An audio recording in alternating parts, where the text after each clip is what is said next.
Hi, my ants. Just getting on a little bit of late night. Cyberpunk 2077 streaming. This game is loud. Maybe it's just loud in my headphones. Right before I get on though,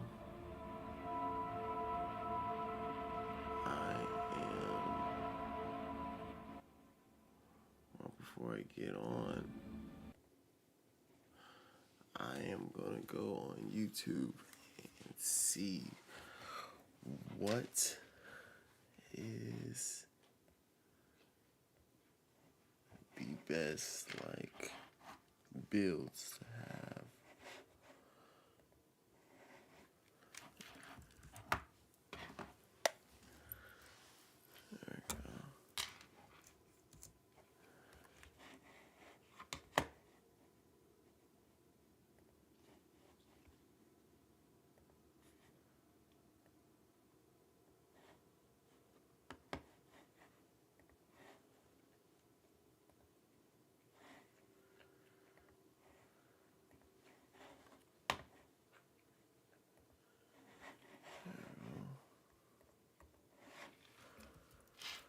There we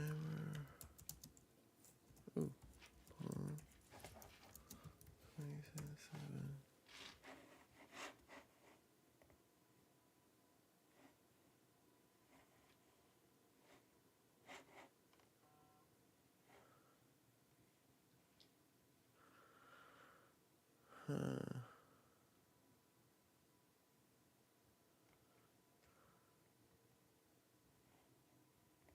So, you thought of starting Cyberpunk fresh, or maybe you I'll mute myself. want to check out some of the new stuff but didn't know where to begin. Well, I got just the video for you. Cyberpunk has changed a lot in the past few updates, and with so many of you out there being new to it, I think it's time we go over my favorite beginner tips and tricks so that you can get the perfect start in Cyberpunk 2077. At number 1, early on, a Delamain taxi ruins your car, and while you can wait for them to repair it or buy a new one, you can simply get Jackie's bike for absolutely free until you get enough cash at hand for something else. This is given to you through the mission called Heroes in Chapter 2 right after you just finished the heist, even if you did not send Jackie's body to his family.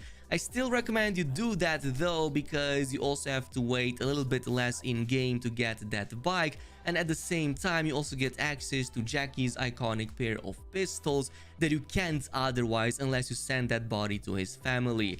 So you'll have to send a message to Mama Wells and then call her to take part in Jackie's ofrenda, where you also get to learn more about him, and at the end of it, Mama Wells gives you the keys to his bike directly. And if you further skip 24 hours and come back to the same table, you'll also get his 2 pairs of iconic pistols that will help you a ton in the early stages. Now, if you happen to have missed that or want straight up a legendary weapon early as well with a great fire rate, then also check out Shoot to Thrill, the mission that you do for Wilson back at V's apartment building. You have to compete in a shooting range competition with other NPCs, and if you pull off at least 90 out of 100 points, you'll win that legendary Lexington pistol right away.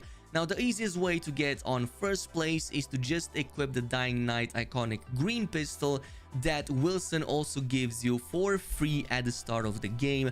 This one has 5 attacks per second, and you can just shoot the same target multiple times to count for multiple points. Once done, you get it right away, including a few attachments and mods already on it. So this is again going to be a pretty good option early on when you don't really have anything else. Moving on to number 3, street cred is extremely important, and you'll want to farm that as early as possible so that you can start unlocking extra items and cool rewards at vendors all around Night City. So even before Act 2, I highly recommend hitting all of these NCPD hustles around Watson and the northern area. They are easy enough even at low levels, yet still provide massive XP towards your street cred. Doing most of them will bring you at least to 20 street cred, which is the bare minimum I recommend you go ahead and do right away, since that gives you the possibility to start buying some of the rare cyber implants, like for example the rare mono wire that you can get from Victor right away. This right here is so powerful, especially if you couple it with a reflex build. It's insanely strong and inexpensive early on and one-shots entire groups of enemies on normal and hard difficulty. But coming up to number 4, another big tip is to read the shards for extra missions and loot rewards during NCPD hustles. You'll oftentimes find these info shards laying all around the place, on enemy gang conversations or info on certain characters, and I highly encourage you to open them up and read them briefly once the prompt pops up on the left side of the screen. That's because many times they will in fact reveal a new location like a hidden stash or a meetup between two gangs that might reward you some special loot or special items that you can't get otherwise. So simply going over there and following the exact same chain gives you that closure to the previous mini story, but also gives you these nice rewards and at the same time further XP for your character levels and the street cred that you will definitely need early on. Coming up to number 5, another tip is to not punch fingers just yet and maybe pay him a visit way before the space in between a mission in Act 2 so that you don't lose out on the cool items that he has to sell. So you can actually buy all of his stash and still punch him in the face without losing access to these items. And here's how you do that. Just make sure you visit him during Act 2 and before the space in between mission and just outright buy his stash right away. This is also another reason why I told you to try to reach over 20 street cred, maybe in this case 27. During that, you can go ahead and buy this legendary Sandavistan, which is one of the best in the game, but he also sells other legendary and epic implants that you can't get at any other Ripper Dock in Night City. And once you do purchase his entire stash, you're free to go in and do that space in between mission where you can freely punch him in the face as much as you want because you no longer have to worry about losing access to his items. Oh, and by the way, you can access the Cottonmouth also before that mission by simply going in the back room and getting that iconic melee right away. At number 6, did you know that sleeping and washing has an important role in Cyberpunk 2077, especially since both of these provide 2 different buffs, each lasting for 1 hour. So if you sleep in a bed for 24 hours, this will give you the rested buff, which further increases your skill XP gains by 20%. This can prove to be especially useful if you want to farm certain skills and want to get their levels fast. This can increase that by some really nice margins. Meanwhile, taking a shower gives you the refreshed buff, allowing you to regenerate more health during combat. If you already run with the regeneration perk, it further increases health regen and threshold by 20%, so quite useful both in combat and surviving, but also to farm those skills. The 7th tip on the list is all about abilities and how these levels can change the game for you. Now, just like in the case of higher levels of street cred providing better vendor deals and items, every single skill does about the same. For some of them, this involves giving you extra skill points every few levels, better damage or gun control, or other combat related perks in this case, and you should definitely pay attention to these bottom rows right here that kinda act as their own separate skill trees within the already existing skill trees. So the one that I recommend the most to pay attention to is crafting, as every few levels you get a new tier of quality for both buying from vendors and crafting your own items. So at level 5, 7 and 12 respectively, you unlock new crafting specs for rare, epic and legendary weapons as well as clothing pieces. But all previous and future unlocked crafting specs also further increase in rarity as you increase the level of your crafting. So for example, specs like the Armadillo or Crunch will only be of rare quality at around crafting 12, but once you reach crafting 18, they automatically evolve to legendary. And this involves both the ones you already unlocked in your crafting menu, as well as the ones that happen to be sold at various vendors around Night City. At number 8, since we were talking about crafting recipes, yeah, evolving quality isn't the only change in some of the recent patches. The spawn of many of these has also changed, which is why some of the old videos you might be seeing on YouTube are, well, in this case, no longer applicable. So some of the old crafting spec locations, including for the Armadillo, no longer exist. Instead, most of them can either be looted randomly from any container in Night City, and many of them can also be bought from vendors, like the armadillo in this case. I found the legendary quality in a random container at one point, but you can also find it at clothing vendors by simply advancing the clock 24 hours until they show up. And this also applies to weapon mods and cyber mods, including the ones from the weapon vendors and the Ripper dogs. They also spawn in that way, and you no longer find them in containers or in fixed locations. At number 9, another tip for newcomers is to focus on side gigs first and then on main missions, and also choose carefully how you approach these missions. While going in guns blazing might feel like a no-brainer, many times a stealthy or non-lethal approach can change both the outcome of a gig and the rewards you get at the end of them. There are plenty of times when going in silently and not alerting any of the enemies can yield much better rewards from the same gig's completion, or simply letting you avoid combat in situation when you might be overrun by enemies and not capable of dealing with all of them, especially early on. This can also let you further find new details, like being able to bribe certain characters that would previously not even want to respond to you or just attack you on sight, and there's many other possibilities. And even if it's just for role-playing reasons, the way you choose to deal or treat certain characters can have a massive effect on other characters during either the said gig or in a different one later down the line that might be related to it in some way. You can really punish or save characters you might hate or otherwise love, or even instill fear and make it easier for you in main missions because you took out certain enemies during side content and whatnot. And finally, at number 10, I recommend doing all of the fixer missions, as each of these will provide different rewards. So each fixer appears on the map with a set of total gigs, but since 1.5, completing all of these in that series will give you special rewards from each of them.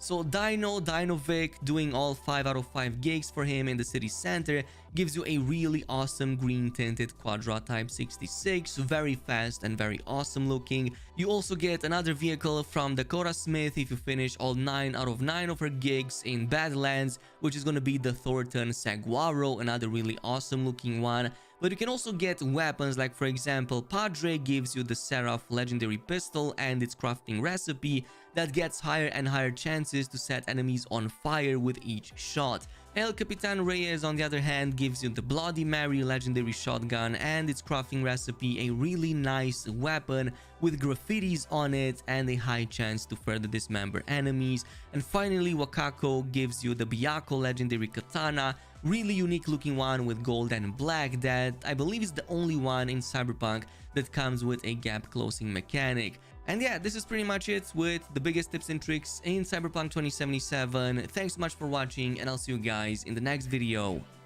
Okay, so we're gonna look at the builds now.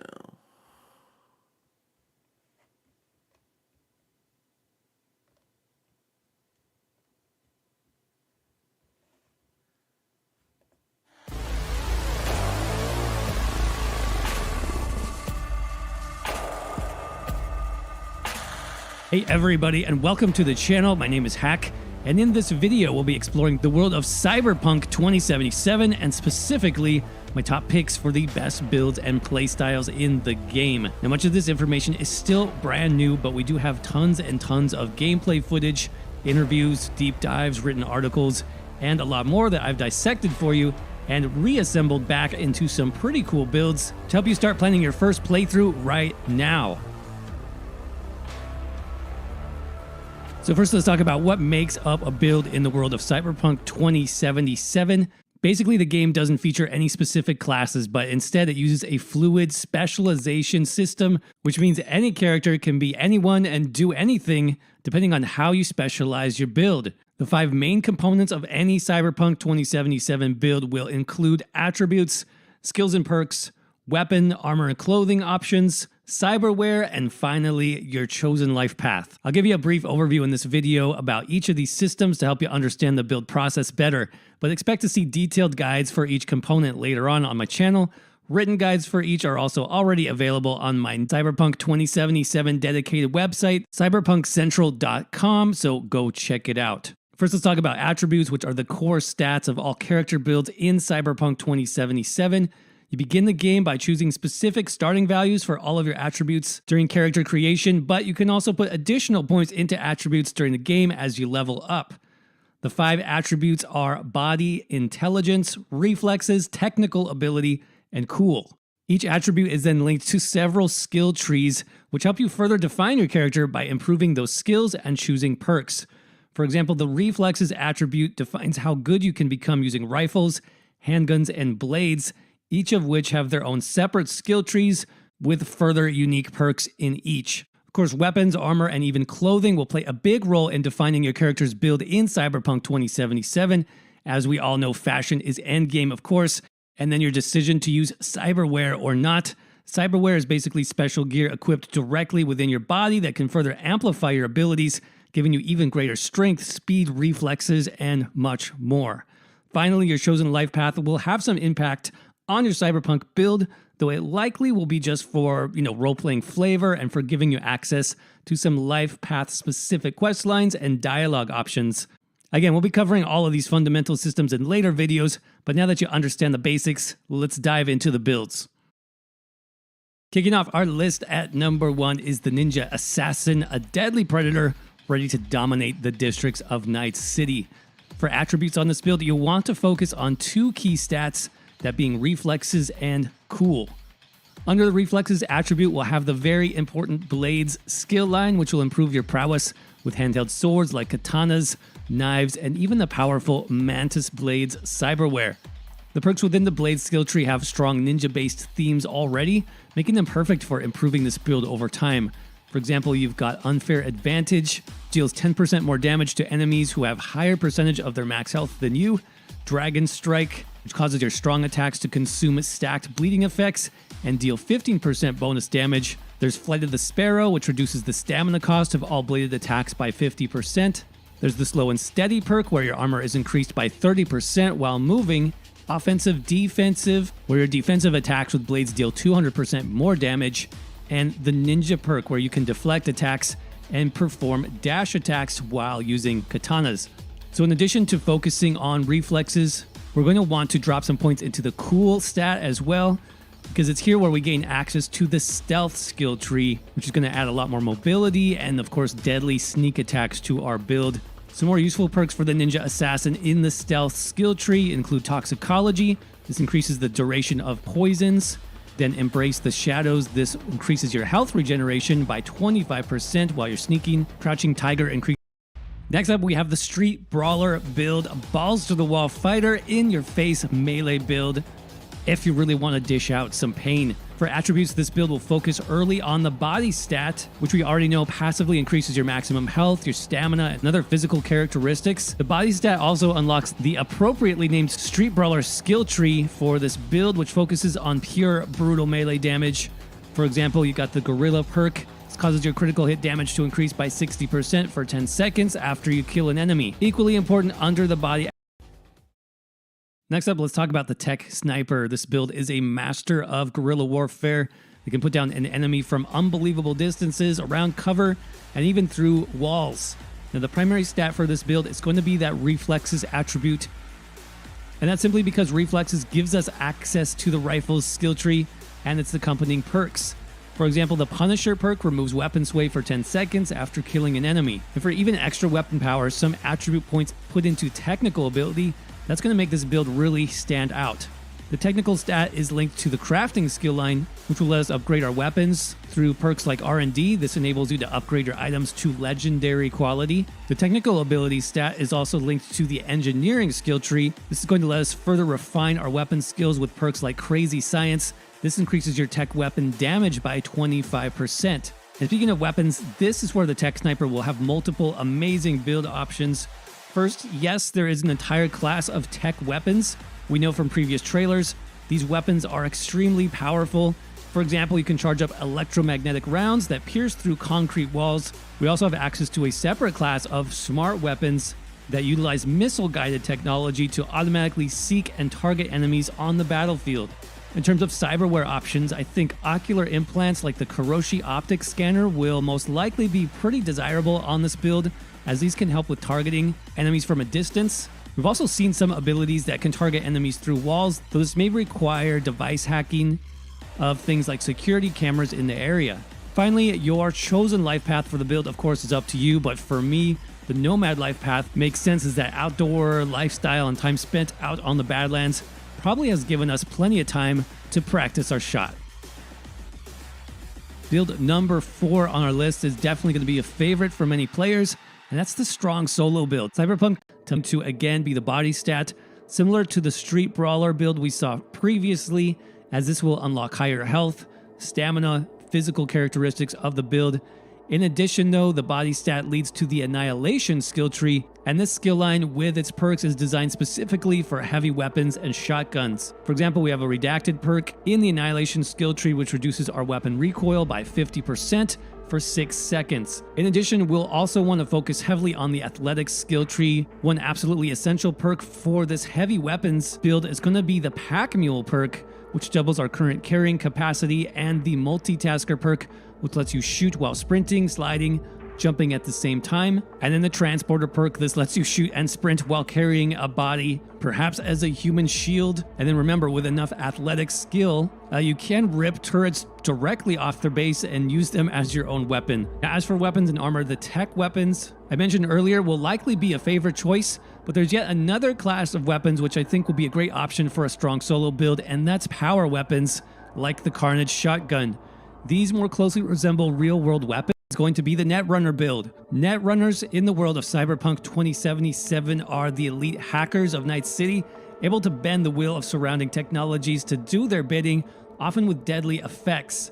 The developers seem to be a big fan of this particular playstyle, as we know many trailers feature several unique and grim ways you can defeat your enemies without firing a single shot, simply by hacking into their surroundings or even their own bodies. And the key attribute for the Netrunner build is going to be intelligence. The intelligence stat here leads us to 2 main skill trees related to hacking. That is device hacking and target hacking. Now, just like you'd imagine, device hacking lets you interact with the world around you in unique ways, often allowing you to progress through quests and areas in the world without using traditional weapons. This can take some time, so perks which allow us to hack into devices more quickly and effectively would be my first choice here. For example, we have the Transmigration perk. This increases your breach time protocols by 25%. And that brings us next to target hacking, which is a separate skill tree and set of perks designed to help you hack into enemies from afar. For example, you can hack directly into an enemy's cyberware implants or make a tech grenade explode in their pocket. From what we can tell from early trailers, there are cooldowns and memory resource mechanics involved in hacking. So perks in the skill tree like Memory Master will be quite useful. You can see this increases your memory regeneration speed by 25%. Again, memory is going to be basically a resource that lets you complete hacking abilities. Finally, if you want to avoid combat completely as a Netrunner, you'll definitely want to use the Stealth skill tree as we did on the Ninja Assassin build. This, of course, means we'll need to invest into the Cool attribute to make this build even more undetectable. For weapons, there's actually a Netrunner-themed weapon in Cyberpunk 2077 that we know of already. That's the Nanowire. It's this kind of whip-like weapon which can slice and dice enemies into shreds. Seems like a great option. We may also want to pick up some weapons which don't draw attention to ourselves, like a simple silenced pistol, for example. We'll definitely want to focus on mobility and stealth for this build, so some basic light armor should be fine, perhaps even some clothing which helps us blend in with Night City's everyday citizens, something that lets us move around between enemies and objectives undetected. Now, in terms of cyberware, we'll need to invest heavily into operating systems. Now, this is likely going to be expensive, but better operating systems will unlock better hacking abilities for our Netrunner, as well as help with our memory management and regeneration. Any life path can be a Netrunner, but I like both Corpo and Street Kid for this particular build. Corpos, of course, would have access to the best tech, with access to corporate gear and software. Well, I think Street Kids, it just makes sense they'll have this innate sense for using technology in Night City, and they could also be highly skilled Netrunners. Build number 6 on our list. This is one of my personal favorites, and that's the Gun Fu Expert. With Gun Fu, we are of course focusing on handguns, pistols, with some added melee or maybe even martial arts combat for flavor. Now luckily, handguns do have their own specialized skill tree in Cyberpunk 2077, which connects to the reflexes attribute, so you'll want to invest heavily in reflexes when starting out. This will let us focus on aim shots to specific body parts for extra damage and huge critical damage bonuses. You can also apparently slow down time to make it even easier to land your shots, though this may be related to cyberware specifically. Just remember, this build is all about that critical damage. For example, in the handgun skill tree, we have a redacted perk here where landing a critical hit will also give us armor for 20 seconds. Placing some points on our list is the Engineer, a shotgun-toting, grenade-chucking tech weapon specialist. For this build, you will definitely want significant attribute points dropped into the technical ability stat for both the crafting and engineering skill trees, which we talked about earlier. Engineering specifically will be a huge part of this build, with lots of perks dedicated to grenades. For example, blast shielding reduces explosion damage taken by 10%, shrapnel adds 20 additional damage to all of your previous effects, Grenadier, you can see the blast radius of grenades, and it can't touch this perk makes you immune to the damage dealt by your own grenade. That's definitely going to be helpful. Now we'll also be able to scrap for parts to build better equipment of our own with perks like Mech Looter. This perk enables you to loot scrap from drones, robots, and mechs, and then you also get 30% chance. Number 5 on our list is going to be the Netrunner build. Netrunners in the world of Cyberpunk 2077 are the elite hackers of Night City, able to bend the will of surrounding technologies to do their bidding, often with deadly effects. The developers seem to be a big fan of this particular playstyle, as we know many trailers feature several unique and grim ways you can defeat your enemies without firing a single shot, simply by hacking into their to bend the will of surrounding technologies to. Number 5 on our list is going to be the Netrunner build. Netrunners in the world of Cyberpunk 2077 are the elite hackers of Night City, able to bend the will of surrounding technologies to do their bidding, often with deadly effects. The developers seem to be a big fan of this particular playstyle, firing a single shot. Simply by Netrunner build is going to be intelligence. The intelligence stat here leads us to 2 main skill trees related to hacking. That is device hacking and target hacking. Now, just like you'd imagine, device hacking lets you interact with the world around you in unique ways, often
Hey everyone, feels great to have you back. So then, did you all hear about that Arasaka aircraft carrier docked in Night City called Kujira, or the Whale? Apparently, the Corp figured it wasn't safe in Japanese waters. Afraid some local fishermen might harpoon it for scientific research. But honestly, it's quite the power move. Wonder what Militech will respond with. Maybe Myers will fly a Rust Bucket B-17 Flying Fortress over Arasaka HQ. Oh, man, that is insensitive. I am so sorry. Where are my manners? President Myers, I mean, of course. Gotta respect the office. Anywho.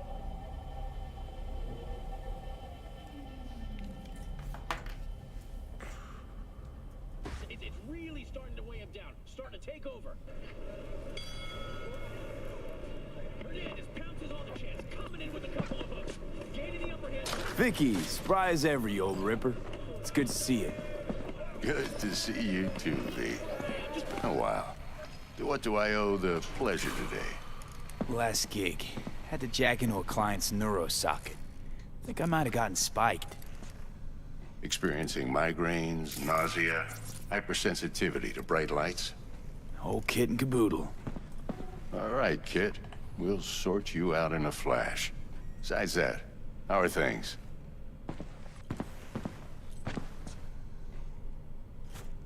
Need some new kit, but tools, not toys, Vic.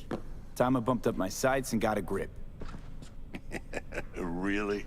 Now? Finally? Vic, shit's getting real. Got a job from Dex to Sean, hitting the major leagues. Need tech that can perform. The Dexter Deshawn?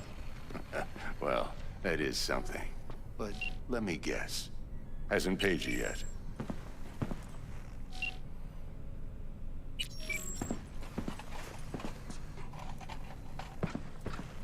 Quit crying, Vic. I'll bring you the Eddies later, with interest. You know I will. Last time. You hear?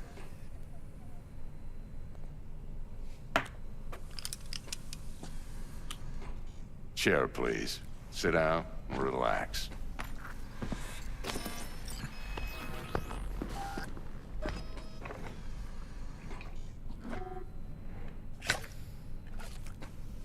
Kuroshi Optics. Best I've got, and should be about right under the circumstances.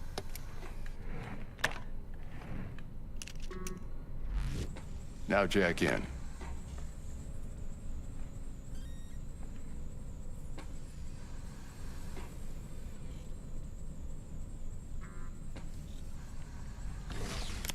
You peruse and choose while I scan. Let's see what's going on inside.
Mark 1, like I said.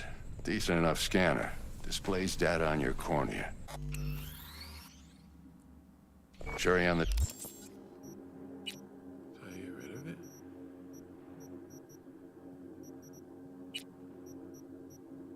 Oh, okay, so I just got back out.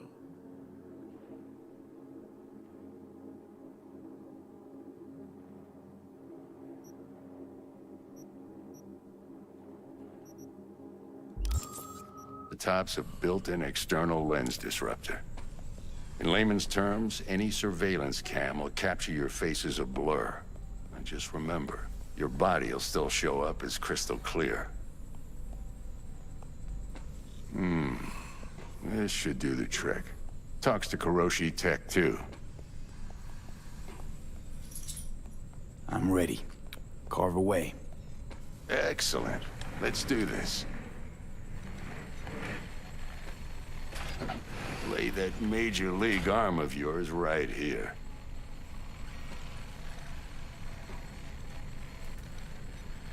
So, what's new in the life of Victor Vector? Yeah, if I'm being honest, not much. And that's fine with me. I used to live in a world where all that mattered was who's who, what's what, and how's why. And what happened? One day, I just dropped it and never looked back. I'll never be a legend in this town, but been sleeping nights ever since.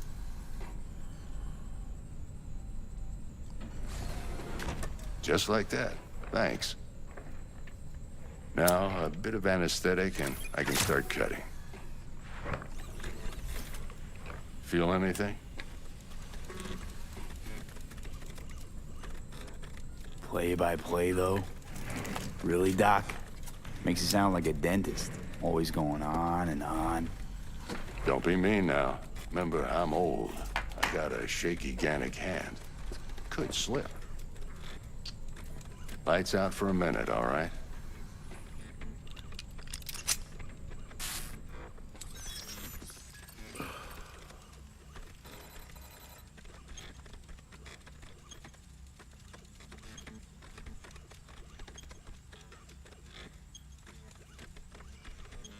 Okay, let's test this. See the magic in action. Linking you in. You might feel a little discomfort at first. Blurred vision, low contrast, glitches.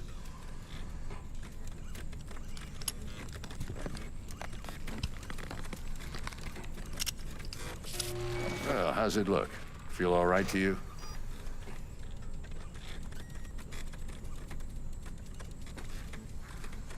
Oh, this is fantastic, Vic. Oh, beautiful.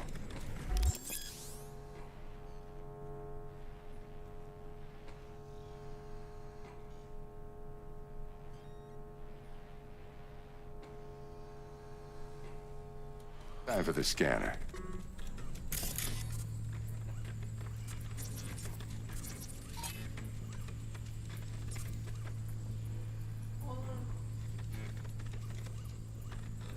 Huh?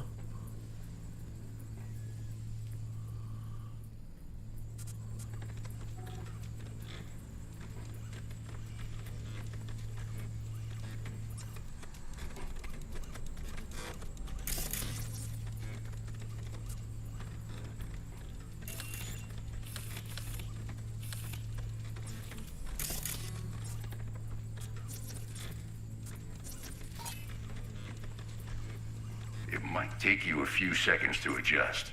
But first time's rarely the charm, with anything, really. Scanner should eventually sync with your thought processes and read your intentions. I also injected an NCPD file search. Run into any ne'er-do-wells? You know exactly what they ne'er did well.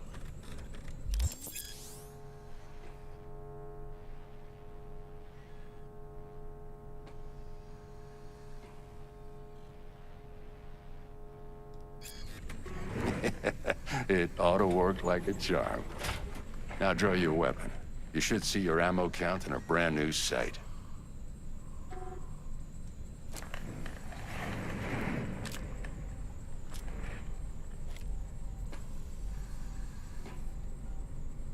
How about the neurovirus from the last job? Can you check it? Done and gone while we were putting in your implant. And a full sweep on your soft and circuits. Zap the critter. You're certified bug-free. Shit, Victor, not bad. I don't know what to say. Say you'll take this and remember the dosage. 2 whiffs now, and another 2 in an hour. What am I looking at? A mild stim. Should boost neurotransmission in the short term and muffle some of the side effects while the implant takes.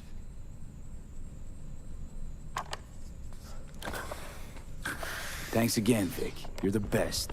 I owe you. Go on, kid.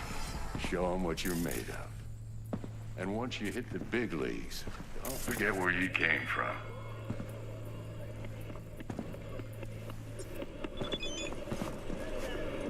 Who's winning? Hernandez. You know, in the old days, that cripple Malone would have been flat on the boards. Now, every last fighter's got extra skull lining. Absorbs 75% of every blow. Miss it, don't you? How's biz going? Can't complain. Good thing you got Misty here to help. Handles your griping well. Yeah, renting out her shop's the best. V?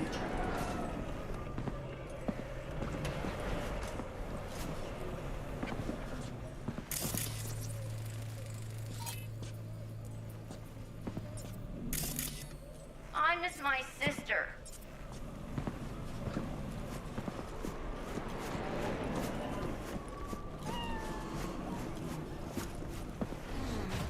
Your heart chakra looks a little out of whack, babe.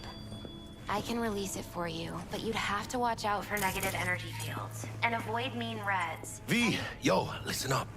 I talked to Dex while you were in with the doc. He's waiting in his ride. For you. Ain't but a hop to where he's parked.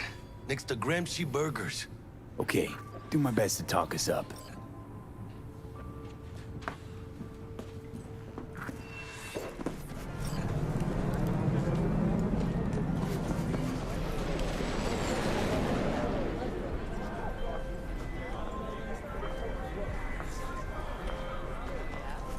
V, listen. I've got this delicate matter. That's why I called you. The number of cyber-psycho attacks in the city is on the rise. Now, that's probably not news to you, but this issue matters to me for a few reasons.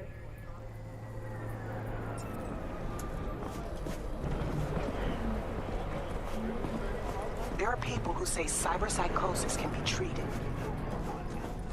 Right. And I know exactly how that sounds, but I believe even an unproven therapy is still better than a bullet to the brain. If I get a tip about a possible attack, I'll give you a call. Maybe you can investigate before MaxTac hits this. But remember, you're not there to execute anybody. Try to incapacitate the attacker, and I'll send someone to pick him up. I hope that's all clear.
play the game.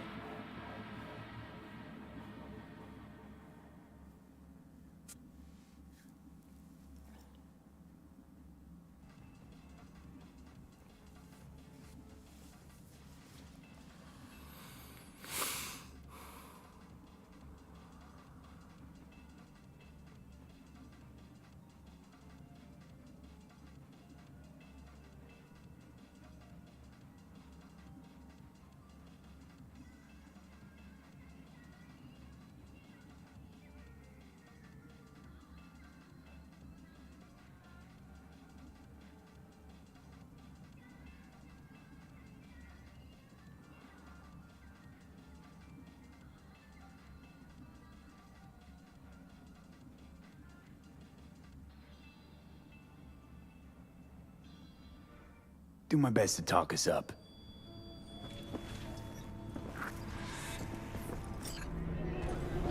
What are you... checking them out? V, listen. I've got this delicate matter. That's why I called you. The number of cyber psycho attacks in the city is on the rise. Now that's probably not news to you, but this issue matters to me for a few reasons. There are people who say cyber psychosis can be treated. Right. And I know exactly how that sounds, but I believe even an unproven therapy is still better than a bullet to the brain. If I get a tip about a possible attack, I'll give you a call. Maybe you can investigate before Max Tack hits the scene. But remember, you're not there to execute anybody. Try to incapacitate the attacker, and I'll send someone to pick him up. I hope that's all clear.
brave leaders and the Arasaka Corporation Council. Join us today to fight for a better tomorrow. Using Arasaka solar systems, wherever you are, whatever the threat. Come to Lizzie's to come at Lizzie's. Home to Night City's hottest, realest paintings.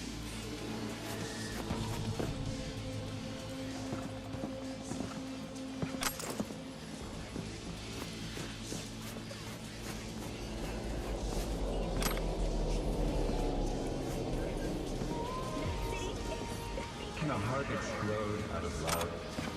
The cult hit musical Corporate Wars is back in theaters near you.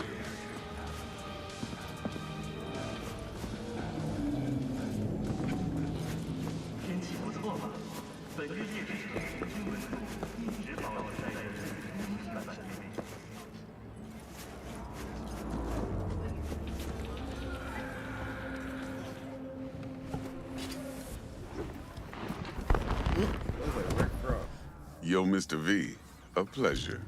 Dexter Deshawn in the flesh. Ample indeed. Let's roll. Where's that hairline at, buddy? Mind if I ask you something right off the bangle? Would you rather live in peace as Mr. Nobody, die ripe, old, and smelling slightly of urine, or go down for all times in a blaze of glory, smelling near like posies, without seeing your 30th?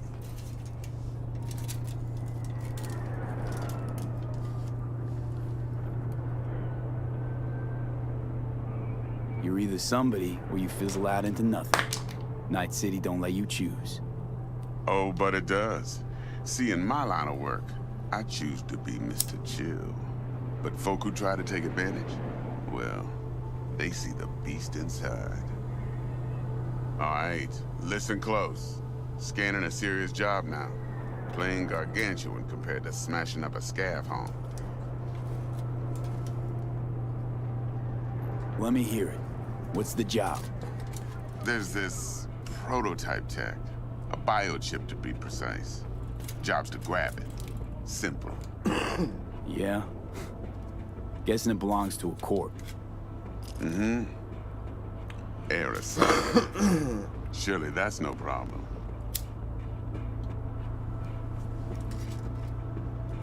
Corps don't deserve special treatment. Shit, you ain't playing around. Got a feeling this could be a start of a beautiful friendship built on heaps of eddies. You work this out? Got a plan? Two things. First, a conundrum with the Maelstrom boys. Needs active resolving that. Second, a rendezvous. Simple. Client who brought us the job's anxious. She wants to parlay with one of the team.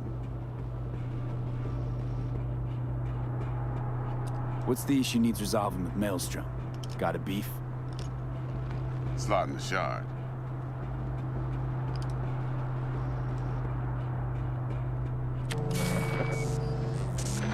Got a classic tale for you. Psycho gang doing his thing 2 weeks back. Jumped a Militech convoy. Got away with the gear. Corp don't even know Maelstrom's involved. Now see, convoy was carrying the Flathead, a little combat bot, a prototype. And I need me that bit of high-grade military tech. Because if we don't get that bot, we don't get no soccer chip. And we sure as hell don't get no happily ever after. But don't get excited. It's a single-use toy. Now, I flat out purchased the damn thing from Maelstrom. Problem is, I did so from a gent went by the name of Brick. I say when, because Brick was the leader. 3 days after we'd sealed our deal, his friend and gangmate, one Simon Randall, aka Royce, plain dropped his ass. Royce is in charge now, and I got no way of knowing if he aims to honor his predecessor's word.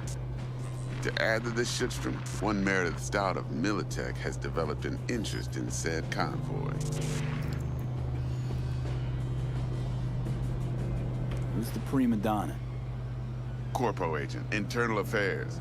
Been skidding around town asking after the convoy as if her life depended on finding it. The one lead she's got zip-tied in her trunk. Stick up her ass ain't growing any shorter. So she must be getting desperate. Be wise to think how you could use that. Of course, to do so, you'll need that frazzled cat's info. Sending it now. Okay. Client. What's her thing? Why she need to meet? Woman's name's Evelyn Parker. Vetting her wasn't easy. Put the word out I was looking for any kind of intel. Right, and? Some brothers from Pacifica got back to me. Told me to stop looking. End the convo. Anyway, our little client insisted on meeting someone with skin in the game. You know, who'll be there for it all. Yours truly will be remote. T-Bug ain't no people person, and Jaggy's only good at some things. I know you know what I mean. Pretty much leaves you. Think I got everything. Time I got to work. Well, that's just music to my ears. I'll set up the meet with Miss Parker at Lizzie's bar. Flathead, though's gonna be all you.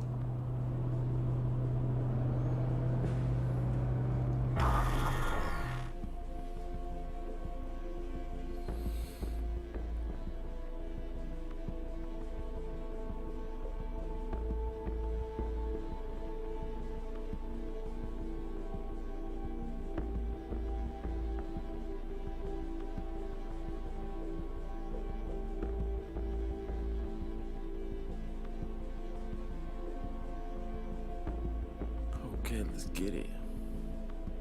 Let's get this shit. One more thing, Mr. V. Quiet life or blaze of glory? Later now.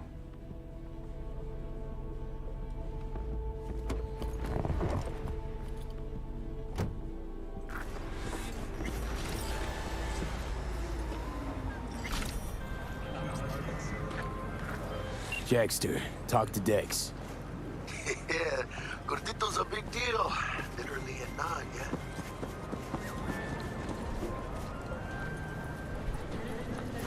Claimed to want to check our pro cred.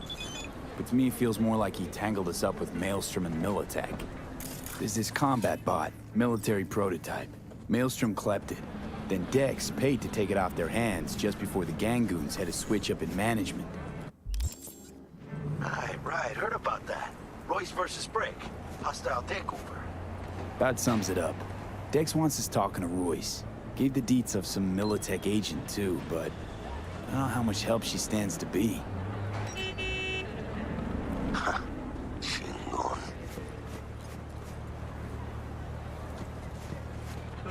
Then there's the other thing.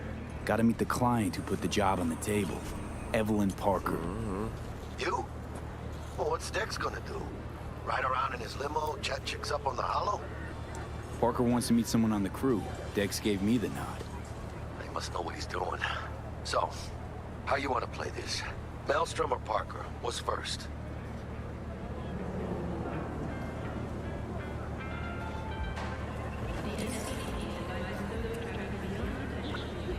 I say we knock on Maelstrom's door first.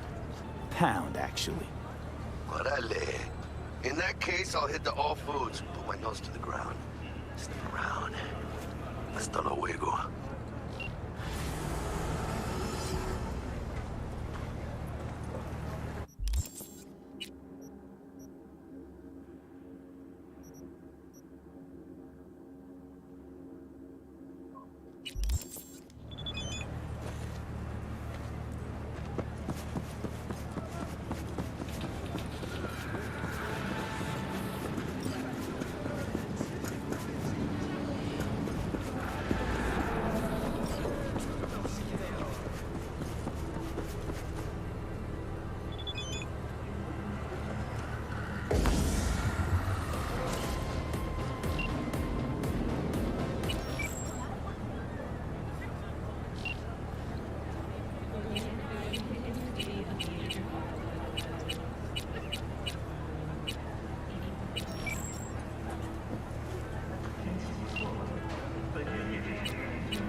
Let me hear what you squared away.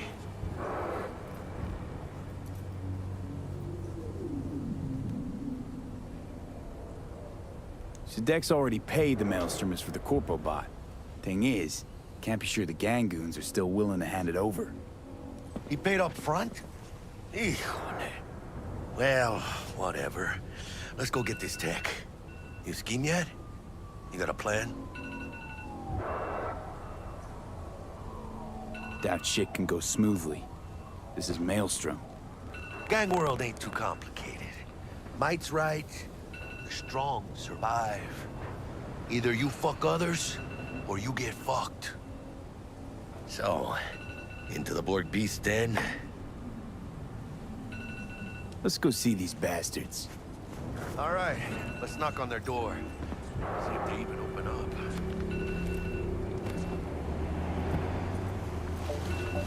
I hate these Borg fuckers. Just had to be them. Just a gang like any other, right? I think the Valentinos. They follow God and the Santa Madre. Honor means something to them. You know what they want, how they get it, and what pisses them the fuck off. With Maelstrom, you just never know.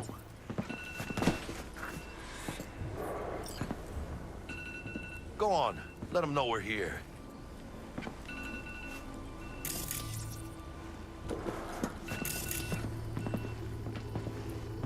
Ring-a-ding-ding, chum. Gotta get this done.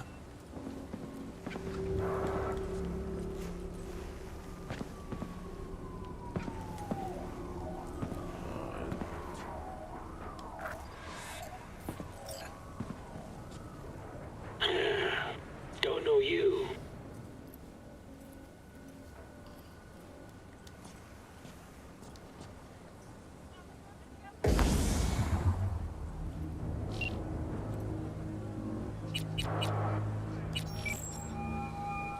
Let me call her first. Stout here. Start by telling me how you got this number.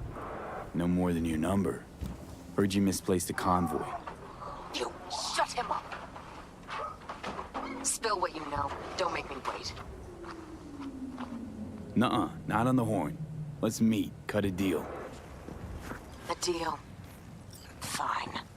First exit off Skyline, driving towards the NID. Storm channel under the overpass. Meet you there.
Meredith Stout. Take it you were the one to call?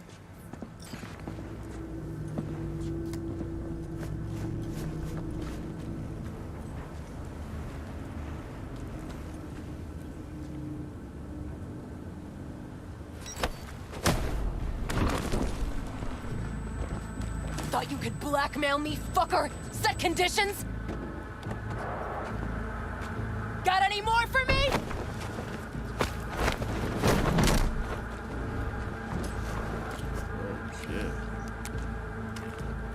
Christ, Meredith! Shut your trap! That fucking thing ready? All set. Now answer my questions. Honestly, forthrightly. Are you here alone? Yep, just little old me. It's the truth. Do a sweep, now.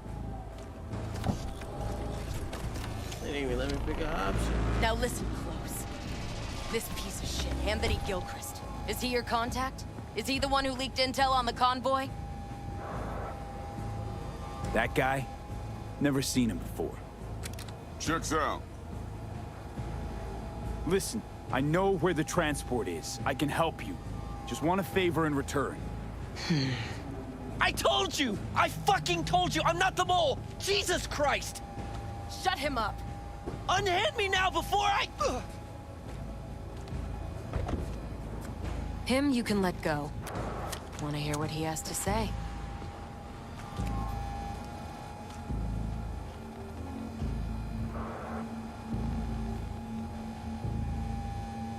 Couldn't have been chill from the start. Shut the fuck up. Tell me what you want. I need a bot. Flathead model. Guys who ripped you off have it. Promise me that bot. I'll point the finger. You have a plan how to deal with them? Could just take it by force, but they're expecting payment. So I could go that route too. Fine, the latter. But on one condition. You pay with our money.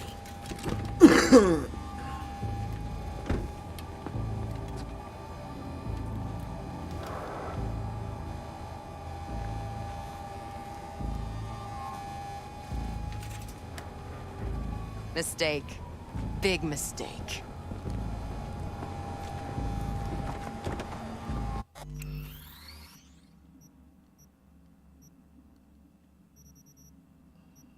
Oh, so there's like a time limit. Okay, hold on. I don't have to handle this differently. Fuck that. I have to handle this way differently. They want me to, like, pick it fast. I can't, like, I was deciding that. That's why I don't play RPGs. I can't decide that fast. Like, damn.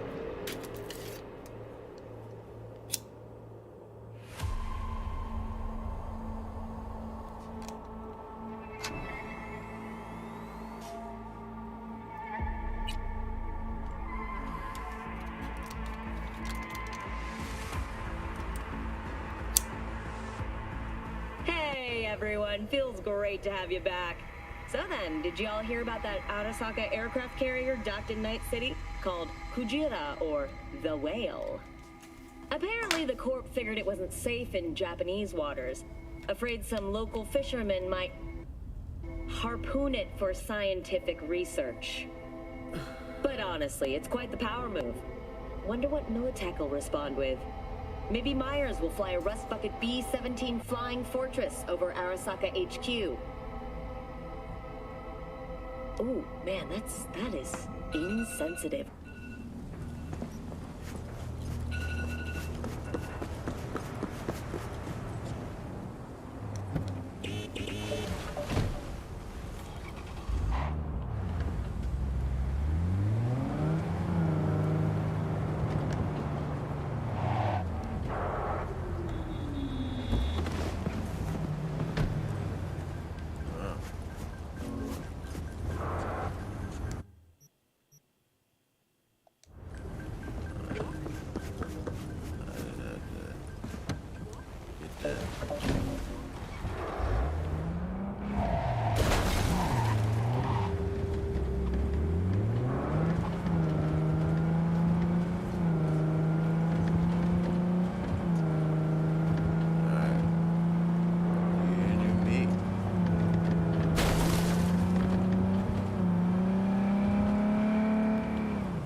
Meredith Stout.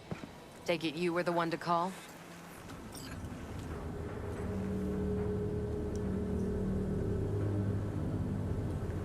That'd be... Thought you could blackmail me, fucker? Set conditions? Got any more for me?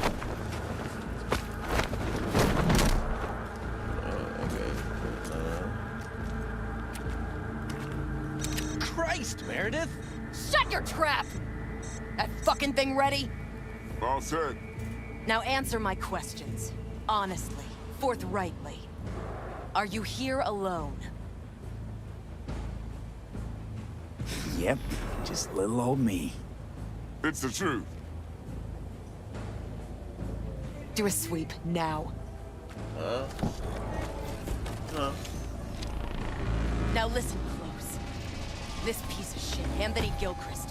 Is he your contact? Is he the one who leaked intel on the convoy? That guy? Yeah. Never seen him before. Checks out. Listen, I know Yeah, where the it's no transport jacket. is. I can help you. Just want a favor in return. I told you! I fucking told you! I'm not the mole! Jesus! Shut him up. Unhand me now! Him you can let go. Want to hear what he has to say?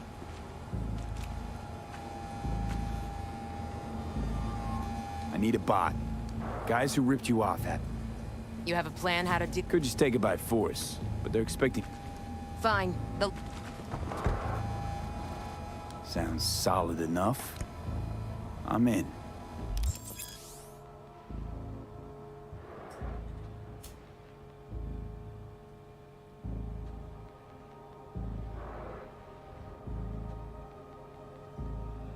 Either open it tonight or find it later in the shop.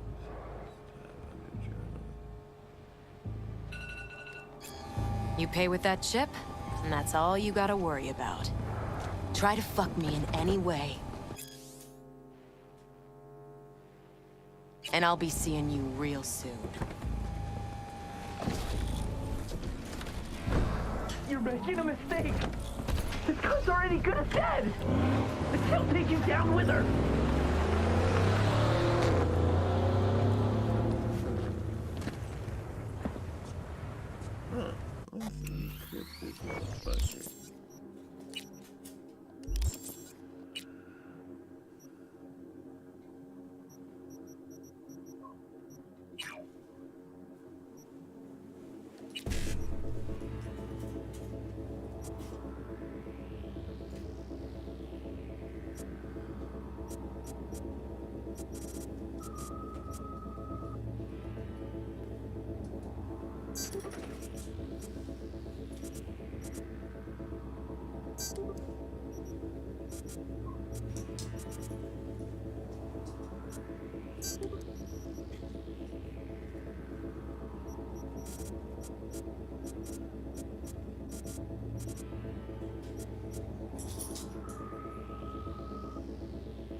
Okay.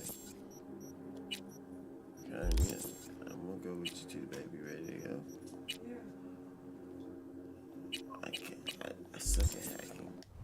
Alright, guys, I'm gonna put something on for y'all while I'm gone.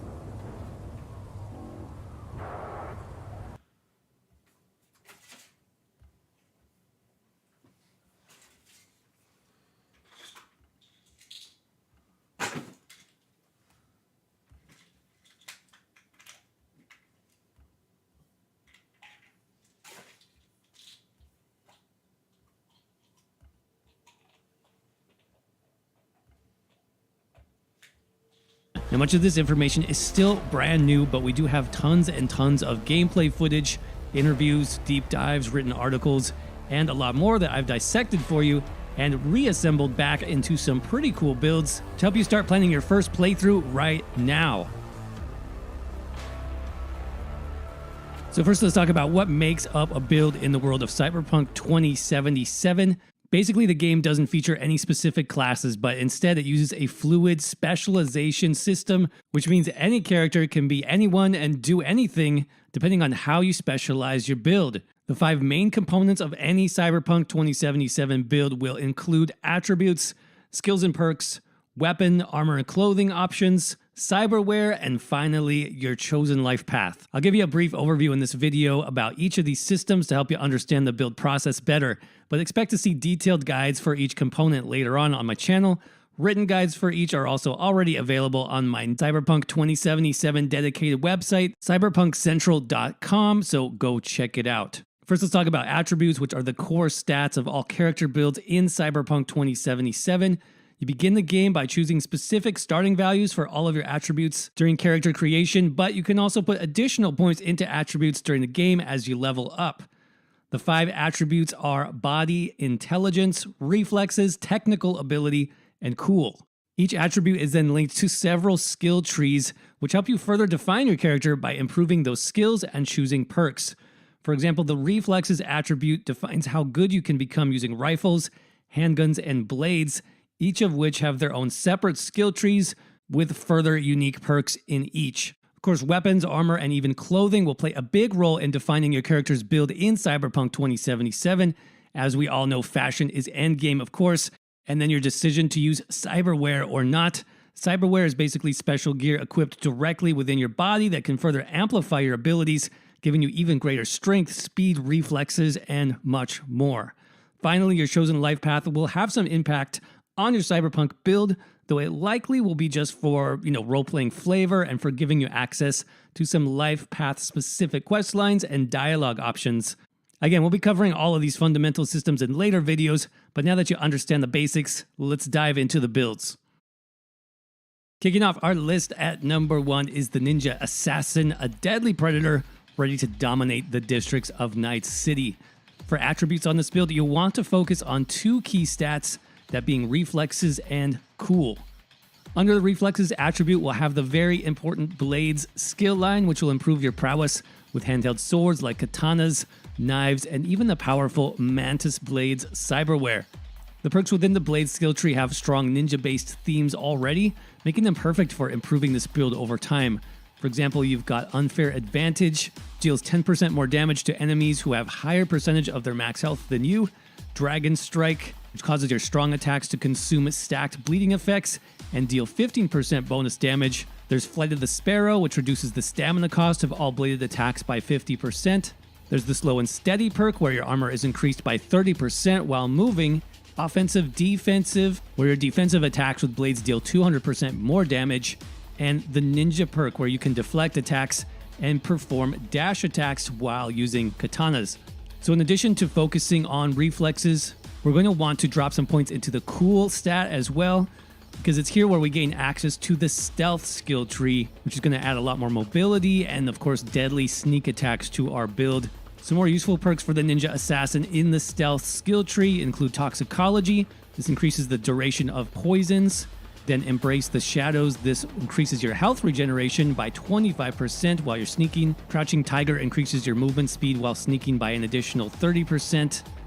Attraction and Repulsion allows you to push enemies away after grappling them. Dagger Dealer lets you throw knives. Hidden Dragon lets you perform aerial takedowns. The Ninjutsu perk causes sneak attacks with melee weapons to deal 100% more damage, always guaranteeing a critical strike. And Hasty Retreat temporarily boosts movement speed by 50% when detected. In terms of weapons and gear, the primary weapon for this build will obviously be the katana. Now we know there will be several katanas available in the game from different weapon manufacturers. As I mentioned earlier, you can also do a cyber ninja version of this build, basically using the Mantis Blades. That's a piece of cyberware attached directly to your arms. Blades for arms, yeah, that's pretty interesting. For armor, I'd say light and medium style armor that enhances our stealth and mobility. It's going to be preferred over any other type of armor, even if it might have less defense, because as a stealth build, our goal will always be to slip in and out of the shadows, quickly taking down our enemy and retreating before they can fire off a single shot. Finally, your life path for this build, that choice is really up to you. But in my mind, the Ninja Assassin works best with a corporal life path character There's just something about a cleanly pressed suit and a sharp blade that I am looking forward to. Next up, we have the Street Brawler build, a balls-to-the-wall fighter, in-your-face melee build if you really want to dish out some pain. For attributes, this build will focus early on the body stat, which we already know passively increases your maximum health, your stamina, and other physical characteristics. The body stat also unlocks the appropriately named Street Brawler skill tree for this build, which focuses on pure brutal melee damage. For example, you got the Gorilla perk. This causes your critical hit damage to increase by 60% for 10 seconds after you kill an enemy. Equally important under the body attribute will be the Athletics skill tree for this build, which further enhances our ability to perform physically in combat. Some great athletics perks for the Street Brawler are going to include Regeneration. This slowly regenerates your health in combat. We've got Gladiator, which reduces your damage taken while blocking. Invincible increases your maximum health by 10%. And Superhero Landing reduces fall damage by 5%. For weapons, the idea is for this build to focus on melee weapons first, with some options for hand-to-hand combat as well.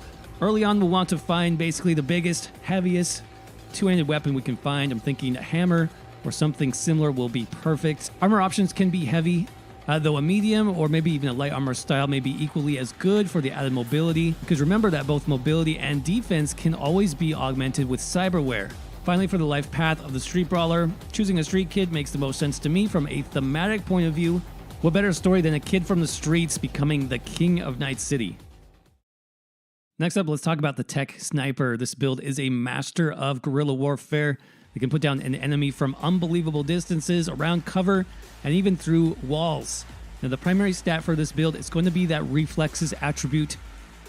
And that's simply because Reflexes gives us access to the rifle's skill tree and its accompanying perks. For example, the Punisher perk removes weapon sway for 10 seconds after killing an enemy. And for even extra weapon power, some attribute points put into technical ability, that's going to make this build really stand out. The technical stat is linked to the crafting skill line, which will let us upgrade our weapons through perks like R&D. This enables you to upgrade your items to legendary quality. The technical ability stat is also linked to the engineering skill tree. This is going to let us further refine our weapon skills with perks like Crazy Science. This increases your tech weapon damage by 25%. And speaking of weapons, this is where the Tech Sniper will have multiple amazing build options. First, yes, there is an entire class of tech weapons. We know from previous trailers, these weapons are extremely powerful. For example, you can charge up electromagnetic rounds that pierce through concrete walls. We also have access to a separate class of smart weapons that utilize missile-guided technology to automatically seek and target enemies on the battlefield.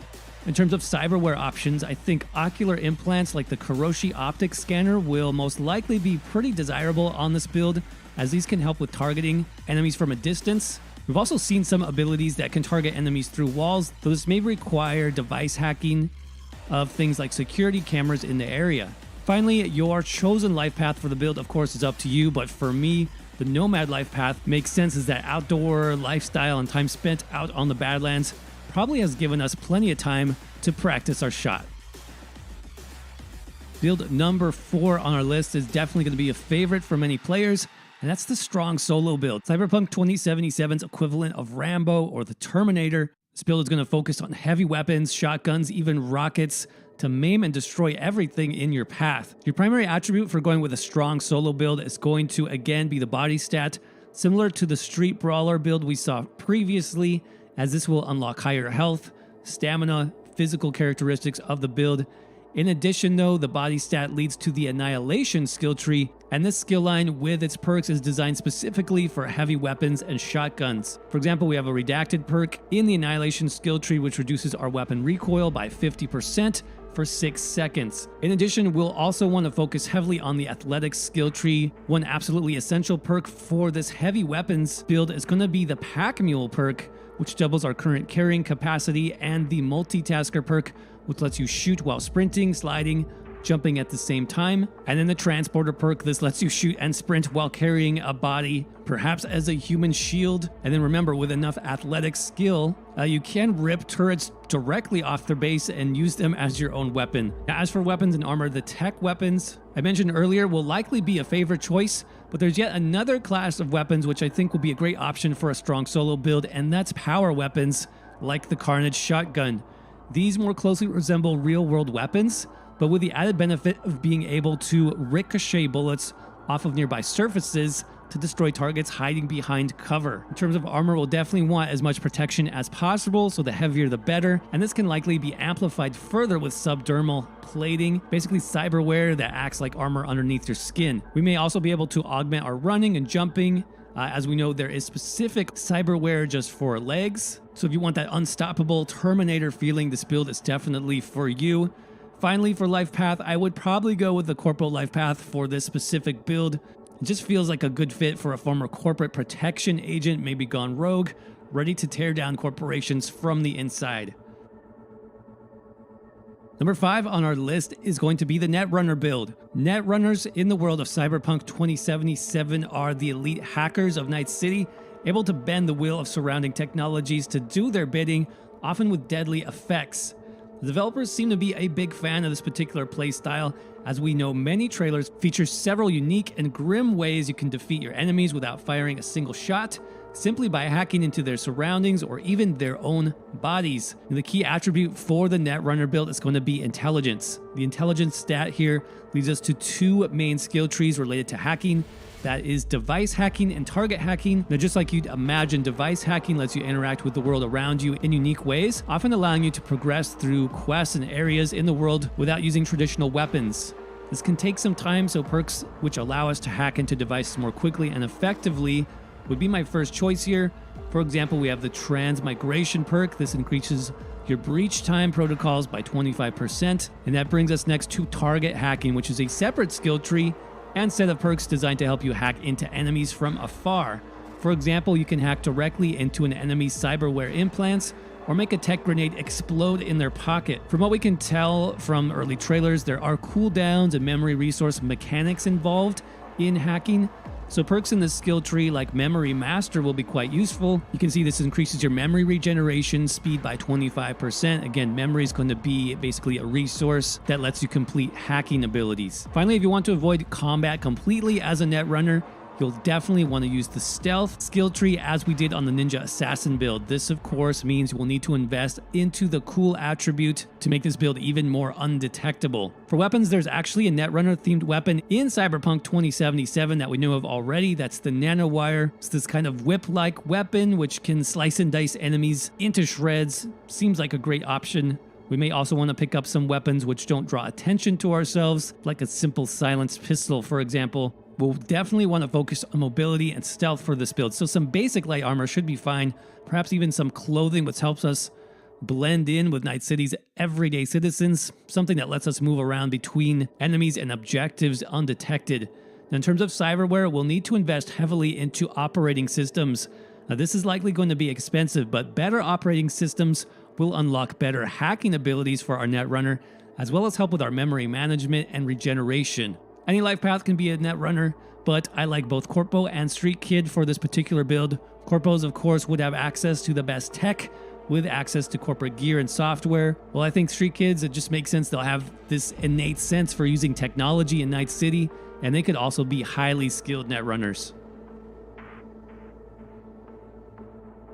Build number 6 on our list. This is one of my personal favorites, and that's the Gun Fu Expert. With Gun Fu, we are of course focusing on handguns, pistols, with some added melee or maybe even martial arts combat for flavor.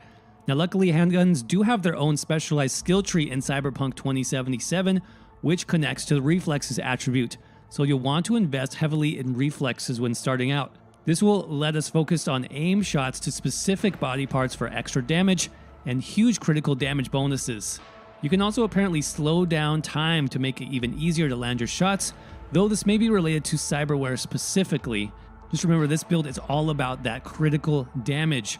For example, in the handgun skill tree, we have a redacted perk here where landing a critical hit will also give us armor for 20 seconds. Placing some points into the body attribute also makes sense for this build, as we'll want to use the athletics skill line for the greater mobility and combat prowess.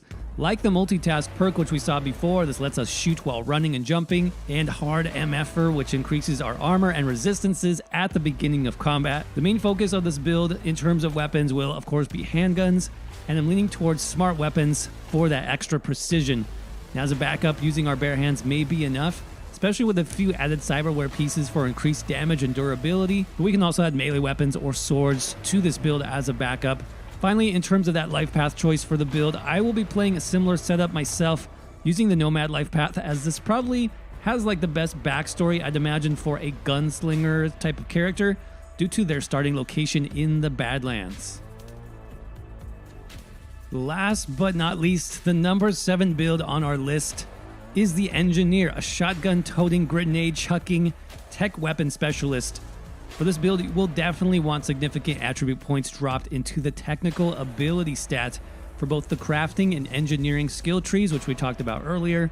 Engineering specifically will be a huge part of this build, with lots of perks dedicated to grenades. For example, blast shielding reduces explosion damage taken by 10%, shrapnel adds 20 additional damage to all of your previous effects, Grenadier, you can see the blast radius of grenades, and it can't touch this perk makes you immune to the damage dealt by your own grenade. That's definitely going to be helpful. Now we'll also be able to scrap for parts to build better equipment of our own with perks like Mech Looter. This perk enables you to loot scrap from drones, robots, and mechs, and then you also get 30% chance to find weapon parts, and the reverse engineering perk allows you to remove weapon mods. We'll want to put some points into the body attribute as well for that annihilation skill tree to power our shotguns, as this seems to be like an effective way to preemptively trigger explosions and grenades when your enemy least expects it.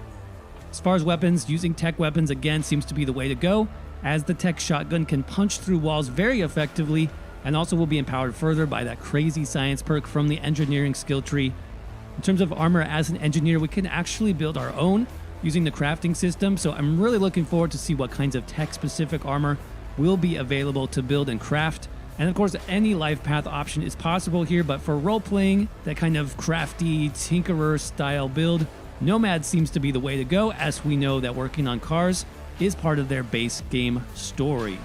And with that, that's going to wrap up our video going over my picks for the best builds in Cyberpunk 2077. If you enjoyed the video today, don't forget to crush that like button. Let me know what type of build you'll be playing down in the comment section below. And make sure you're subscribed right here for more Cyberpunk 2077 content in the future. For all things Cyberpunk, including written guides and articles on attributes, skills, weapons, vehicles, districts, and much more, make sure to check out cyberpunkcentral.com. Thank you all again for watching. I hope you're doing well. Stay safe out there, and I will see you around in the next video.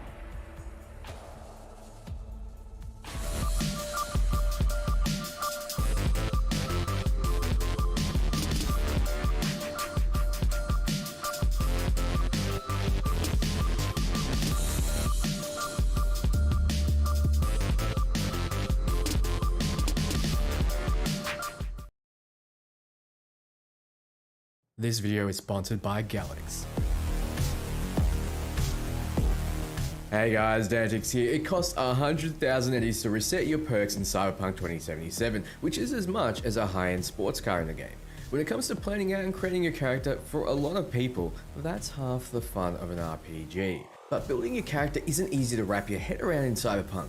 You have attributes which play many roles, skills which govern many things, and perks which wrap a nice big bow around your character, as well as items and cyberware choices. But most choices will be locked in from the start. So in this video, I'll give you the ultimate top level overview of everything you need to know, minus any spoilers, so you understand how to play exactly the way you want to play.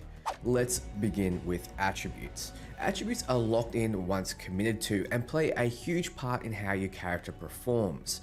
Every attribute passively influences your character, be it with stats, what you can equip, or with conversational checks, wherein you'll have an extra option available to you during conversations based on your attribute being over a certain threshold. Attributes also influence how high your skills can raise and what perks you can purchase. Let's go through what each attribute passively does first, starting with body.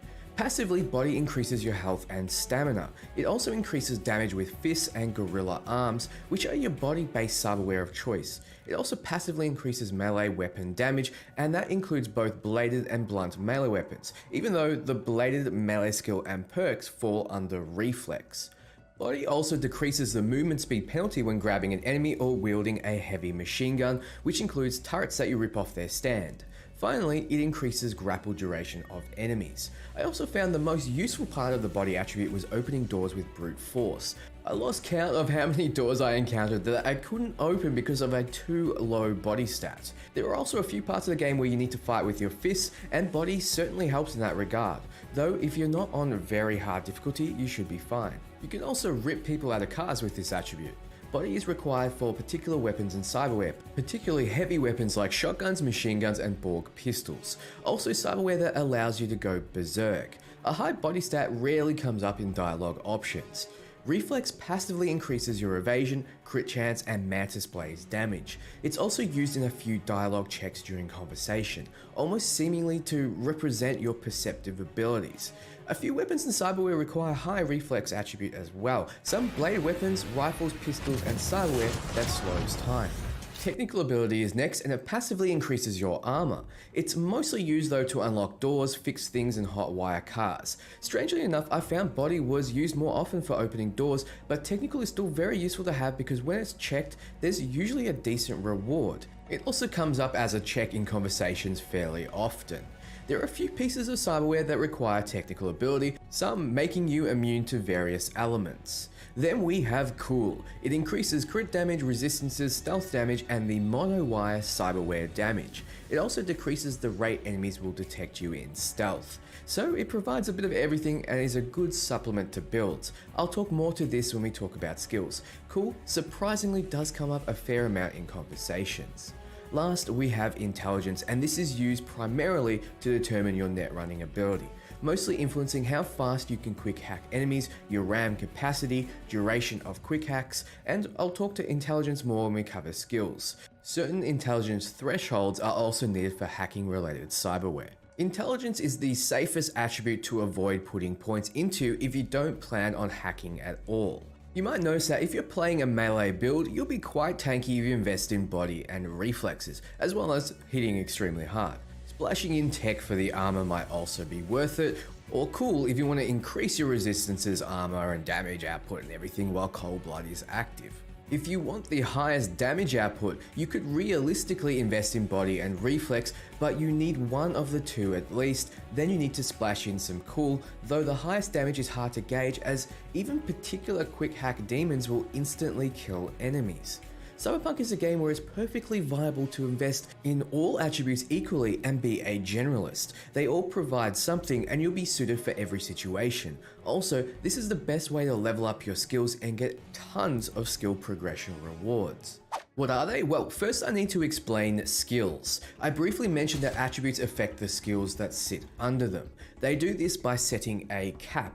If you have X in attribute, you have a max level of X in the skills under it. So 5 in cool will get you up to 5 in stealth. However, skill levels can't be bought with points. In order to raise a skill, you need to use it. For example, to raise your handgun skill, you need to use handguns in combat. You'll be granted handgun experience and then at a threshold, the skill will level up. Each skill has a progression reward at level up as mentioned, usually a perk point, but sometimes something major like increasing your handgun crit damage by a large amount.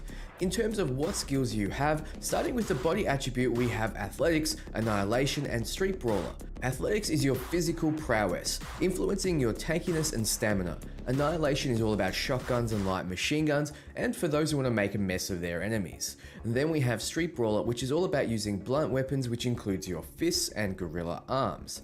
Blunt weapons like bats are all non-lethal, so if you're planning a non-lethal route, this is one way to do it. Another is to find a non-lethal mod for your weapon, which you can get pretty early on.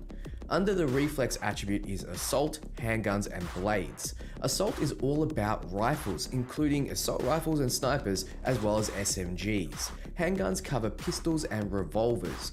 Blades cover bladed melee weapons, bleed effects, and mantis blades. Technical ability attribute contains 2 skills, crafting and engineering. Crafting is, you guessed it, all about crafting and disassembling items. Useful as crafting weapons can be quite potent if invested into. Engineering is not what you would expect though, it's about tech weapons and grenades, as well as influencing the projectile launch system. The cool attribute influences stealth and cold-blooded. Stealth is all about stealthiness, knives, and poison. If you want to be stealthy, this is definitely a good skill, whereas Cold Blood is an interesting one. It's a skill that you need to put a perk point into to start gaining experience into it. When you kill a target, you'll get a stack of Cold Blood. With 1 point, a stack will increase your movement speed, but as you invest more in the perk tree, a Cold Blood buff will get quite potent, granting other effects. Finally, in the intelligence attribute, we have Breach Protocol and Quick Hacking. Breach Protocol is all about manually breaching into targets, hacking a computer for example. Quick Hacking is all about hacking targets at a distance using demons and RAM. RAM functions as mana does in fantasy games. I see this as more combat-oriented hacking. You can get targets to do things like shoot themselves in the head. Within all the skills are perks that you can invest in with perk points. Like mentioned, you gain perk points as skill progression rewards. In the perk tree, you have multiple perks locked. This is based on your attribute level, not your skill level. So you could have 20 points in reflex, 0 skill in assault, but will still be able to invest in the capstone perk Savage Stoic within the assault tree. Therefore, this game doesn't punish you for investing in multiple skills across multiple perk trees, though the bottommost perk of every tree, in this case the Punisher, requires 20 skill, so you're only locked off to 1 perk. As mentioned before, going a generalist build therefore won't lock you off to many perks as long as you have the attribute points, and you'll be getting a lot of perk points due to dipping into multiple skill progression rewards. Due to the fact you earn progression for all the skills you use, which gives you perk points to use in any perk tree, not just the one it was earned in, you're encouraged to play how you want rather than how you should to maximize your progression. For example, even though on my first character I focus on handguns and tech, I used breaches and hacks to make sneaking around easier when I could, especially to shut down cameras and turrets. This earned me free perk points. At the very least, I recommend putting 1 perk point into the Cold Blood skill and perk of the same name. This will mean after you kill an enemy, you'll get experience as the Cold Blood ability will proc. Therefore, you'll start getting that skill's progression rewards. Use every skill when you can, for example, craft whenever you can. If you've gone a melee blade build, you might consider having a sniper on you for those hard to get enemies, as you won't be terrible with rifles. It's easier to level up skills when they're lower, so you might as well claim those easy perk points. Also, a low skill doesn't mean less damage, it just means higher recoil and slower reload times, as well as less bonuses. Even though my first build had all the perks I could in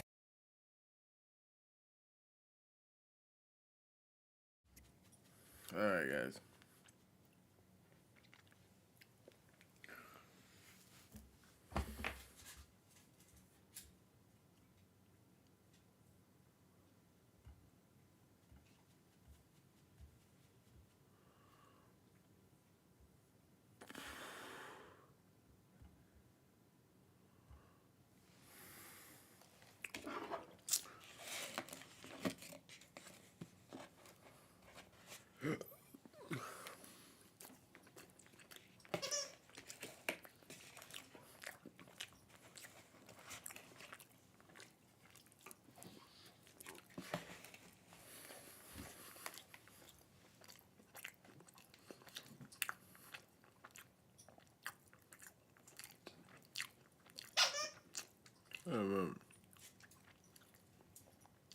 It's like Toberjar? Is that Nas in my car? God damn.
Oh God.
Oh God.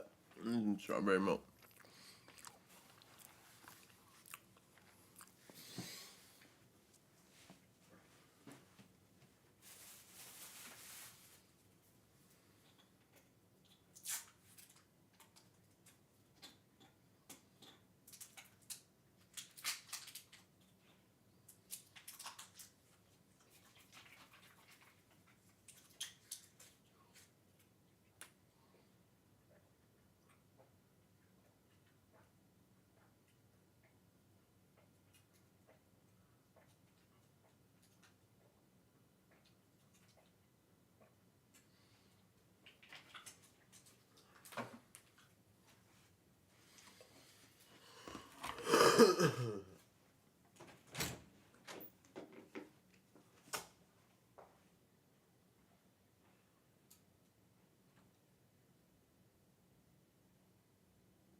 Baby, make sure you separate the donuts that you really want. And get them out.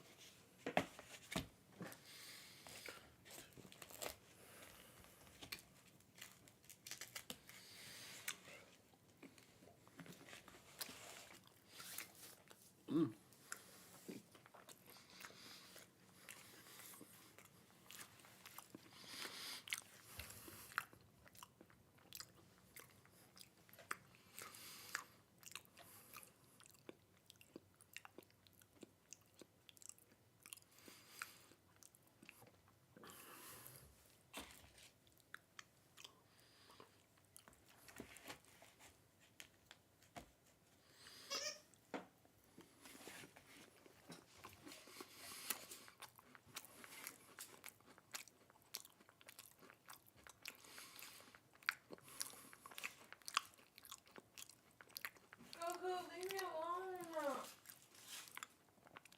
I'm not in the mood.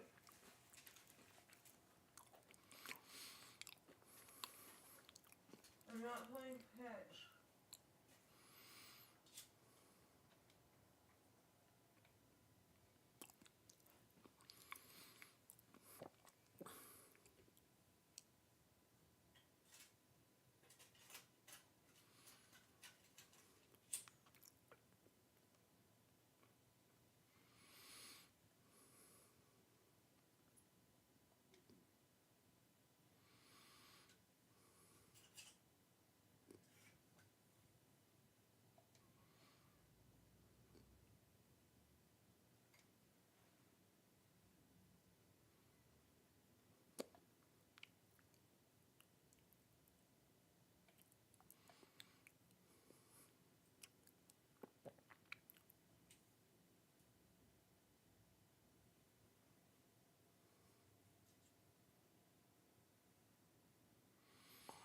Man, I gotta try that quick hack again. I'm gonna wait.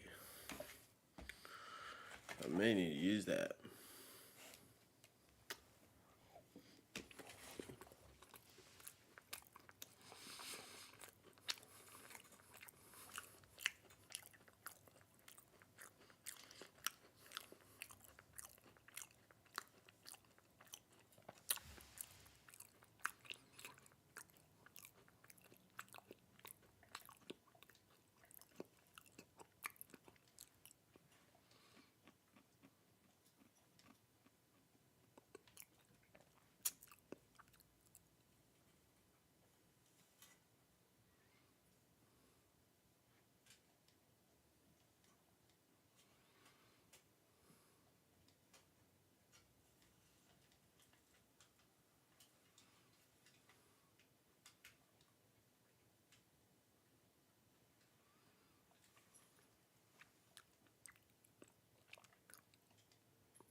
Fuck it. Doing drugs tonight.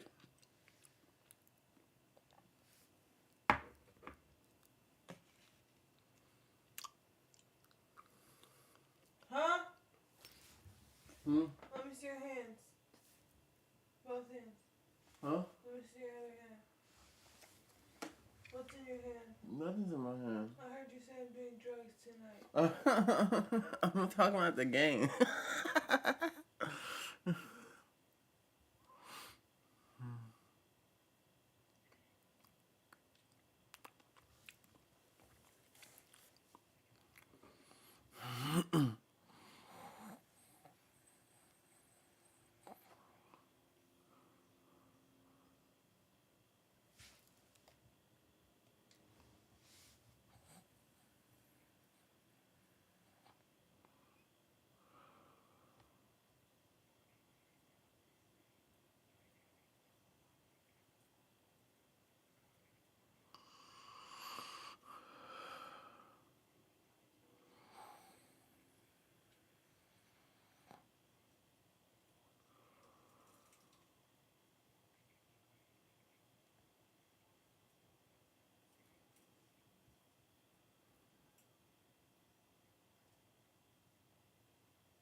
I'm trying to save him.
Okay, talk to somebody.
Oh my god.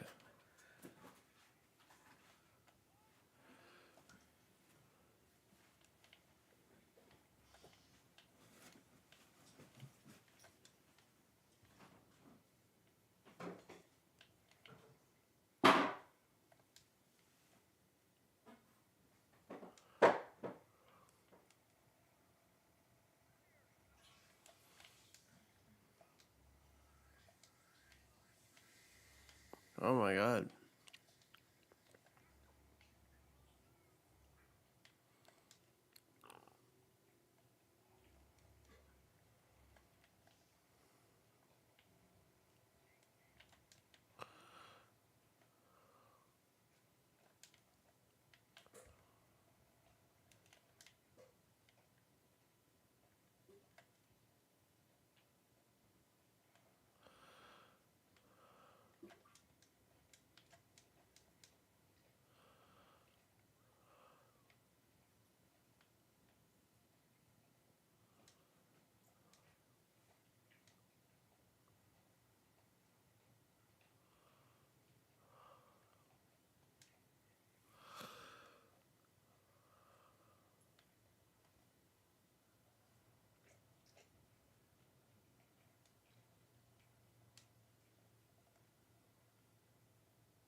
Ah.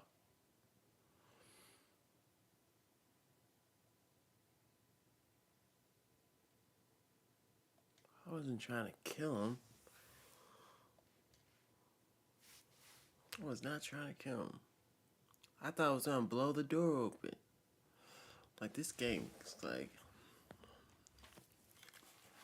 not trying to kill him. Oh, me.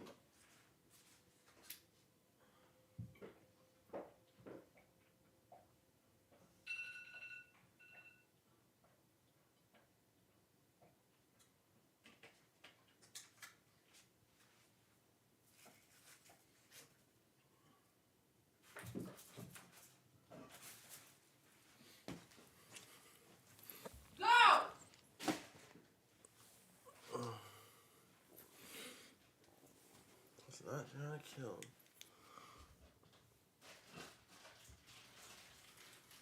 I'm sorry, Goku. She me.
How?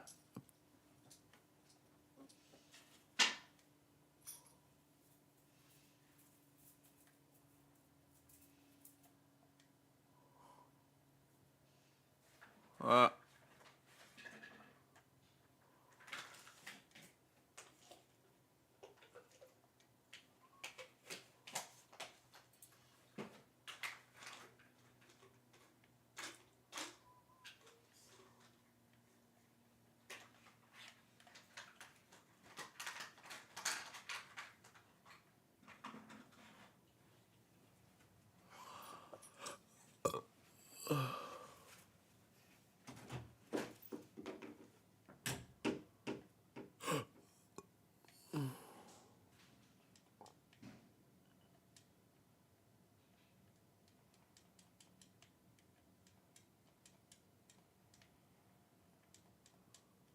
How far do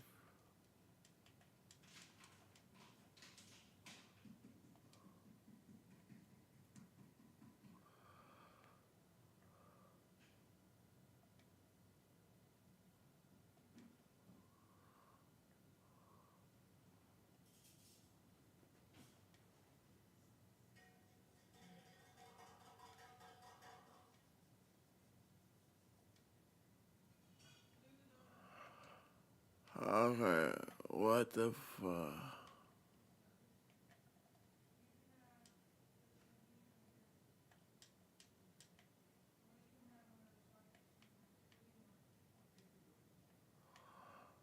Okay.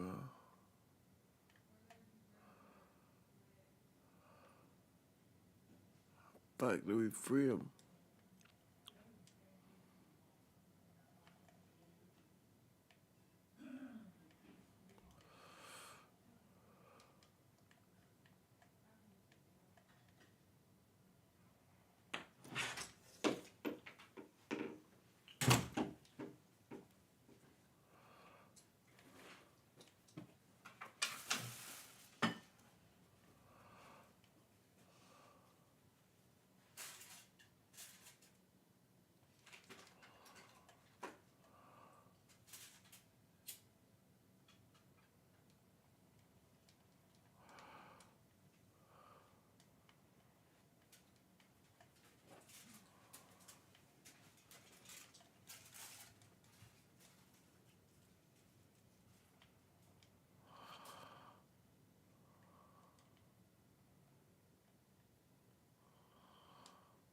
How do I free him?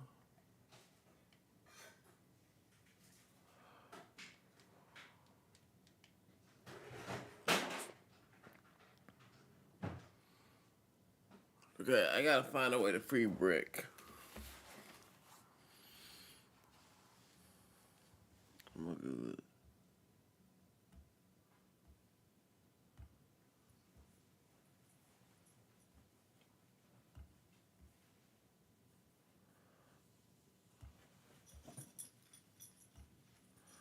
Free Brick.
My dumb ass. You can hack the door.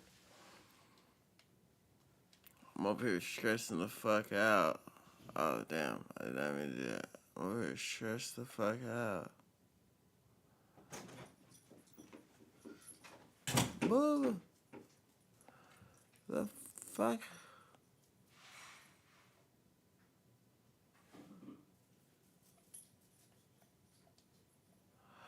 Move the fuck out of the way of the door.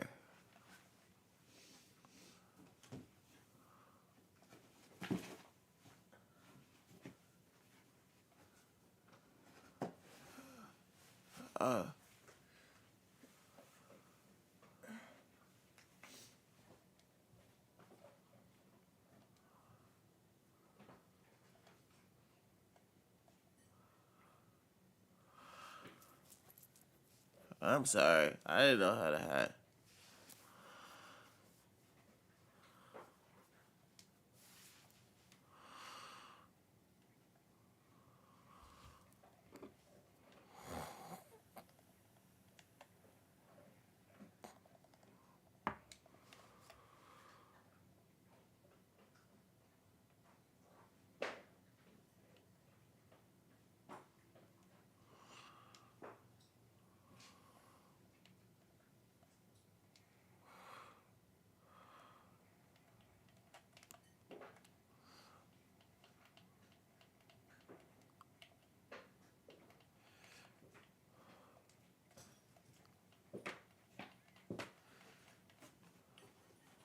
Which shoe? Huh? That's cool. Which one? The left one. Yeah. Because it looks dirty on the bottom one. The right ones look better, but they're just dirty. They're But not dirty, they're just like distressed. okay, then wear those ones. I like those ones better anyway. Which one? The one's the heel? Yes.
Life up the way I did.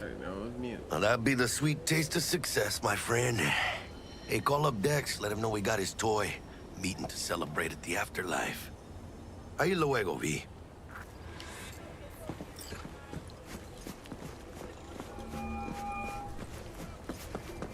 How things looking, Mr. V? Got the bot. And how'd it go? Run into any trouble? And what about the Militech angle? Sure, of course there was trouble. Royce couldn't have given two shits that you and Brick had shaken on it. How'd you get him on board? You used the corpo woman? Met with Stout, managed to strike a deal. Well, well. Gave me the chip with the scratch from Maelstrom. I warned Royce. We made a deal. You got some balls, Mr. V. What about the meet with Evelyn Parker? Still on the to-do list. Mm-hmm. That meet's the only thing that'll get you a chance at grabbing that chip. Parker will be waiting for you at Lizzie's bar. Good luck.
Thank you for tuning in to the M54 Local News.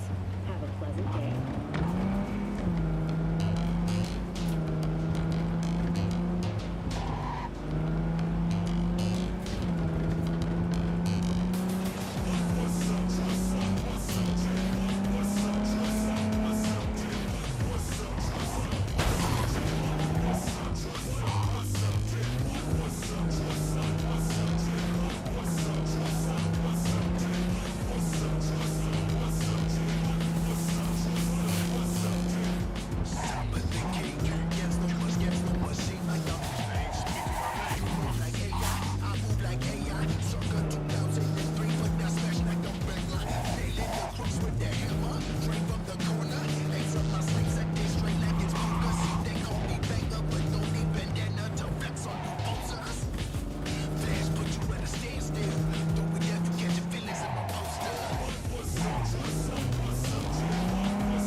This is pointless. I know where I'm gonna strike before I do it. You're for a fight. Which one of you's my guy? Me! Wasn't expecting a tag team, but whatever, I guess. So, who do I got first? No. You don't get it. That body and this one, I'm the same person. So, what? I'm seeing double? I used to be twins, which you could probably guess. The twins had a close bond. But they wanted to be closer, stronger. So they installed neural oscillation sinks. And now they're, well, me. One person, two bodies. My bodies do everything together. Everything.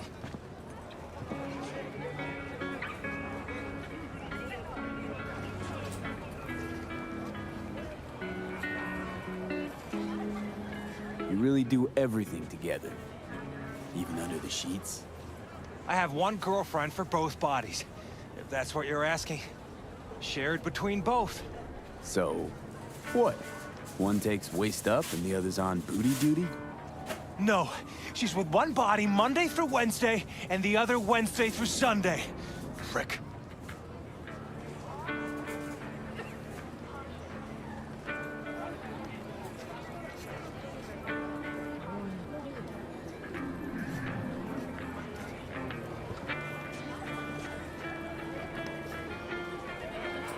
You really do everything together.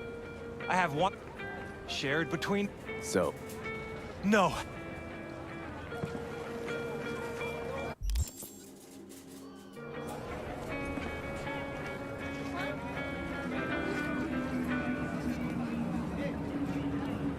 I guess it fucked you two up. Not you two. It's just me. Come back when you wise... I guess I'm broke.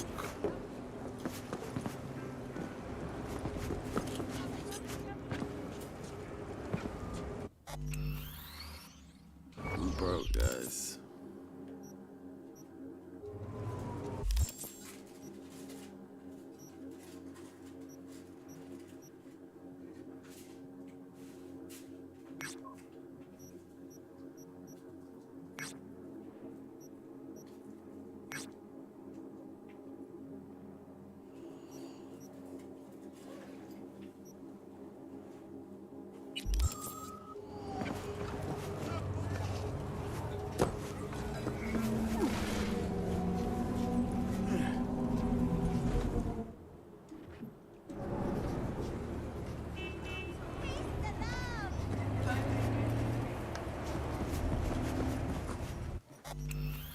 that's a good touch. I know. Bye, baby. I love you. Love you too.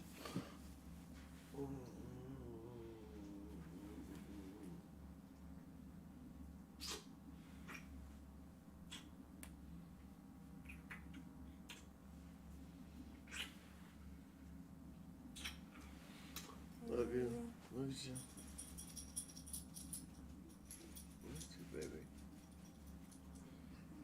I'm so excited for your birthday.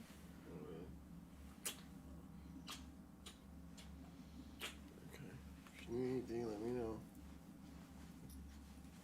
Do you work today? No, I go to this club after school. This film club after school, so maybe a little longer. I guess Melise is going to Northeast now. So I guess I was gonna text her so she wanted to get lunch or something today before I came home. After my club. But you're not?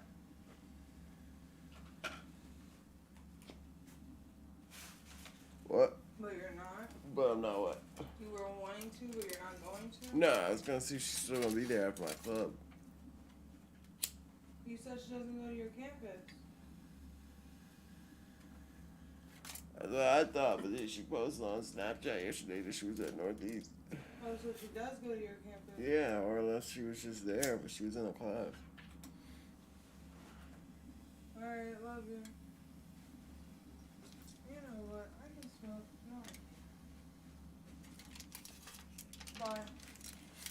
Smoking weed? Huh? You smoking weed? You got your pen?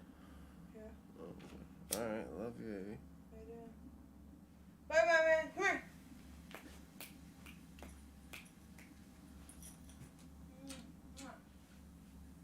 Sit down. High five. High five. Good boy.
I didn't know. thing. I didn't know what was going on. I just got my ass kicked. Fuck that shit. Going back for round 2.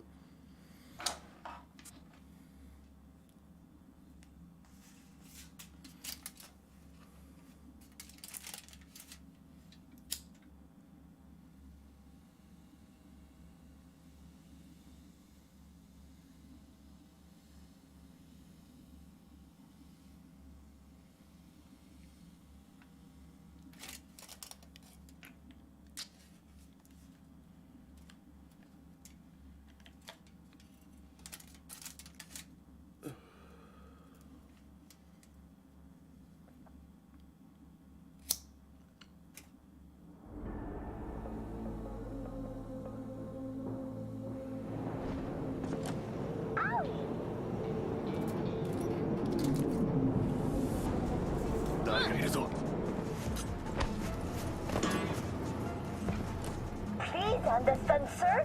I'll cut you into fucking pieces.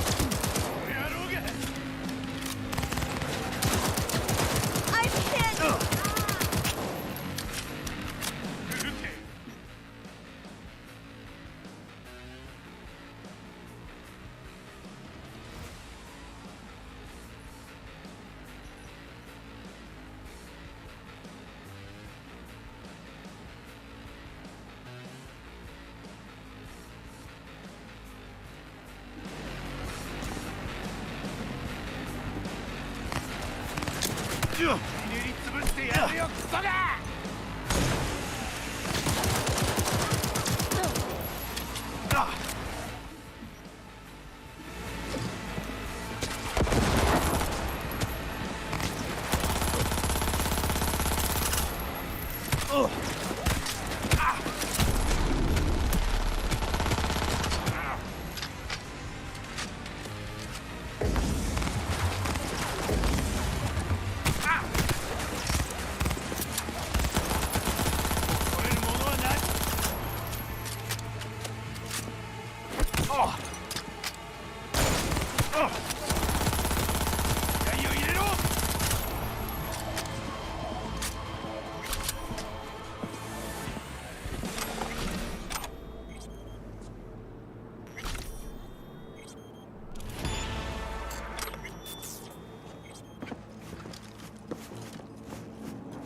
T-Bug sent me. Said you'd have something for me. You're V, right? She had me hold the demon for you.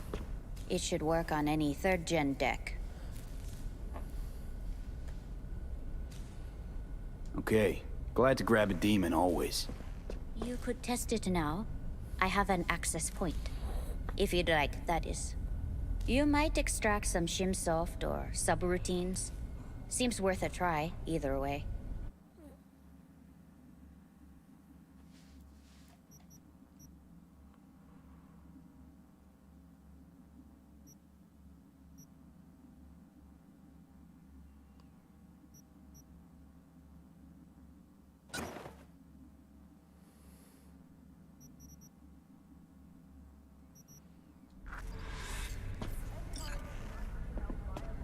Got anything Nova for sale? If you can afford it, yes.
How'd you describe Watson in one sentence? The Japanese built Kabuki, but the Chinese live there mostly. North side used to be plated in chrome, now it's covered in rust. We have an entire aquarium full of corpos, and that's no metaphor. Know what all that comes out to? One sentence is never enough? That's Watson.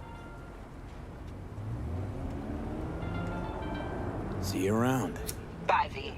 Remember, the media lies.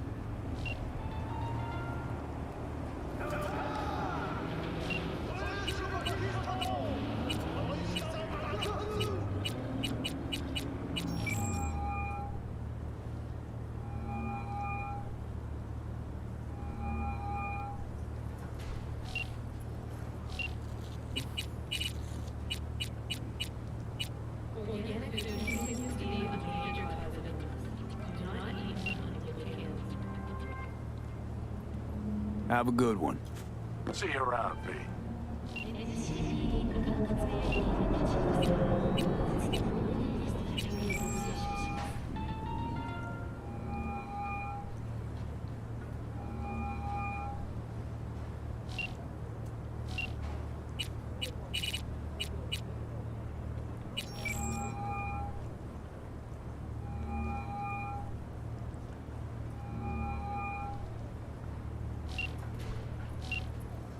In the event passing, so those with respiratory issues are advised to remain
He's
in my sights!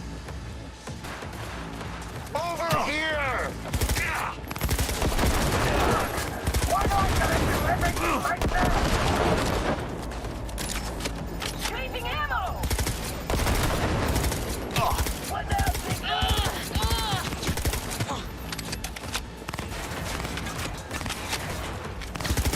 All right, get it together!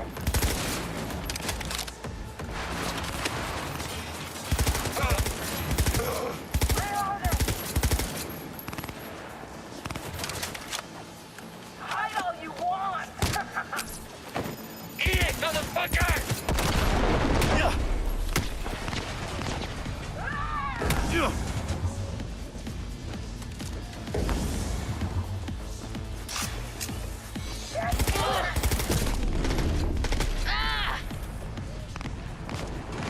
What now, big dog?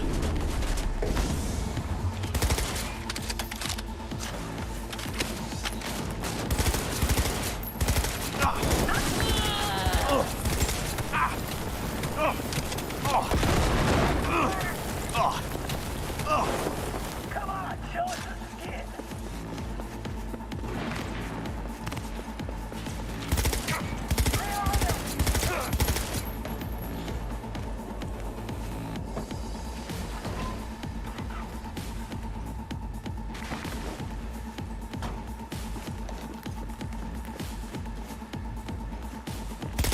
Hey, you trying to get me killed?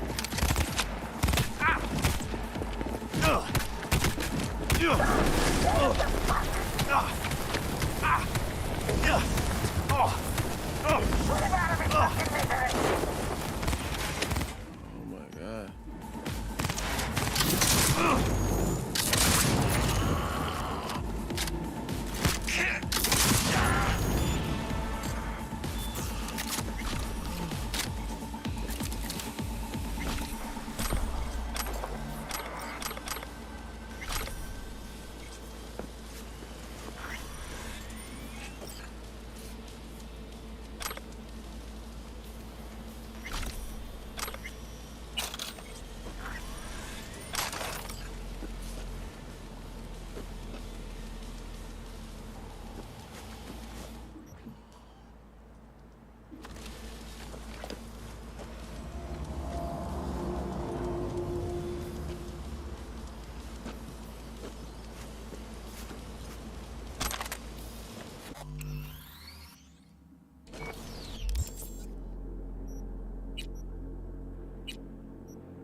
What's up, man? Hey, what's up, Banana? Yeah, I woke up a little late and I've been like streaming a little off and on, you know. But I'm actually about to get off because I'm about to get ready for school. This game is fun. It's just so much. They didn't explain the tutorial of it. So, what is it, 6 a.m. to 12 a.m.?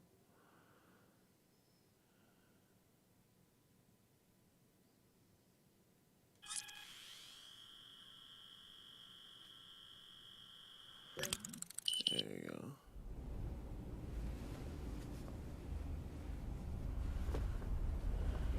So, Banana, how you doing?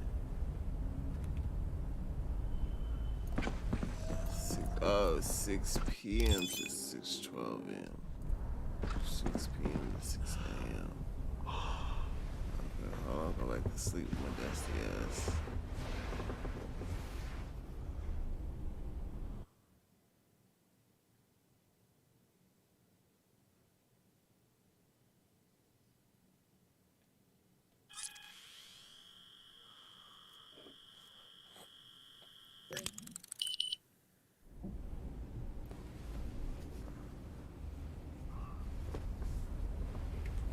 Yeah, I'm good. Can you hear me?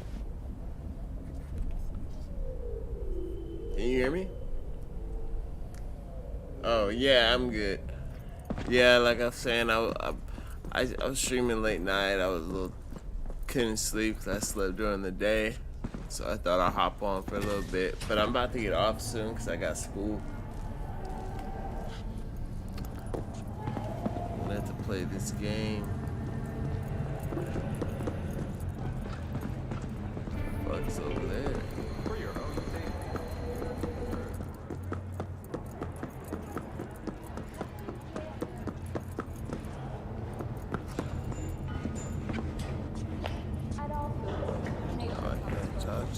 From the very first stages of food production, we bring you back quality that even much.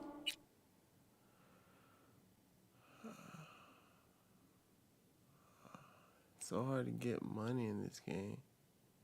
I already told you. Exactly.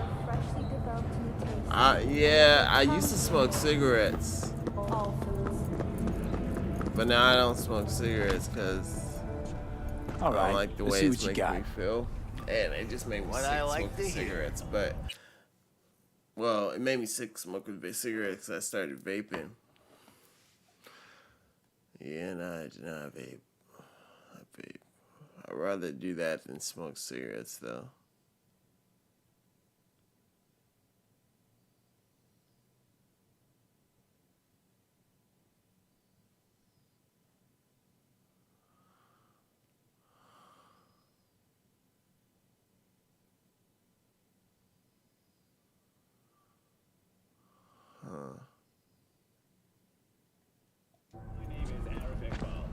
Let's see.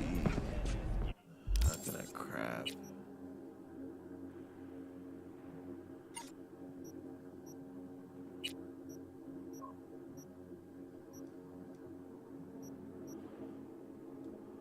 How do I craft to make the gun stronger? Oh, that's what I forgot to do. I have to go back to my house. I'm in college. I'm a sophomore in college. Yeah, I'm a sophomore in college. But I'm 25. I'm just now going back to school. Where's the fucking stairs at?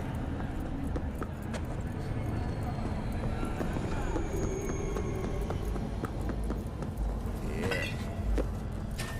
Going back to school, getting my education.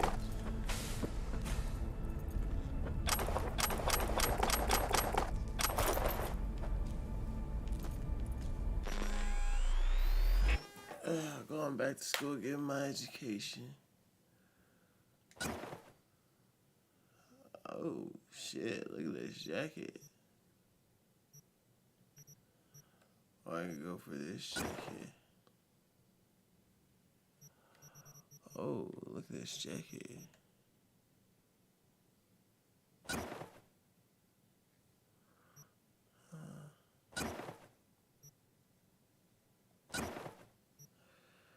Oh yeah, this jacket's it.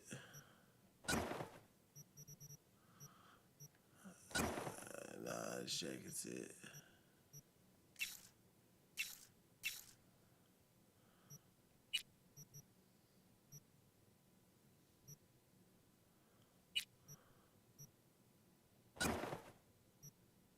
No, take that off.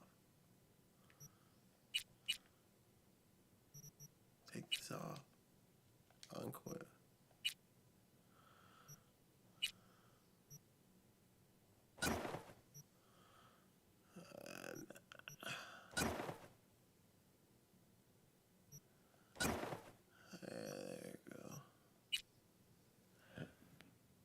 I'm a videographer.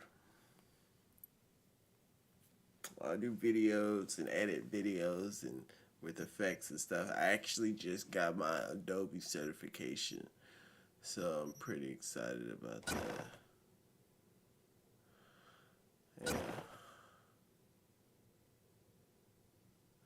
Yeah. So I'm editing Adobe Premiere right now. Right now we're learning After Effects. I gotta make sure I'm on time for that. What the fuck? Am I missing something? What's that red symbol right there?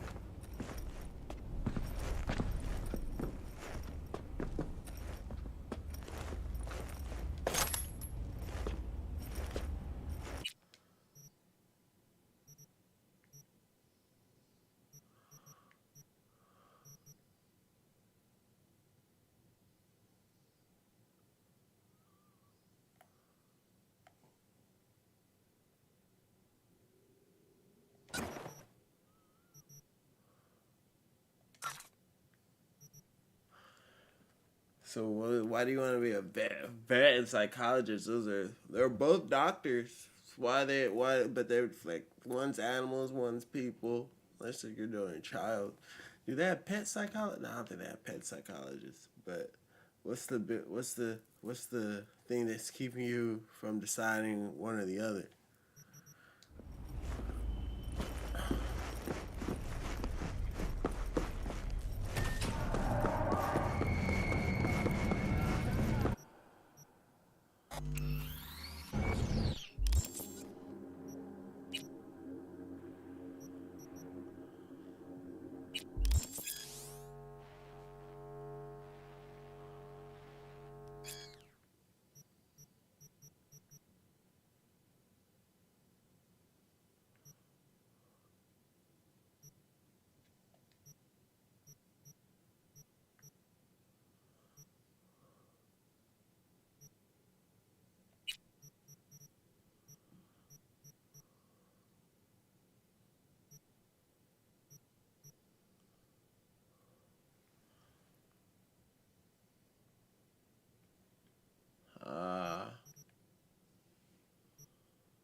I feel that.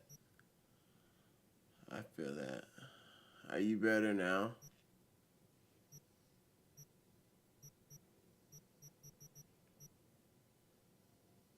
Are you better than what you was now before that? Cause that's a big thing.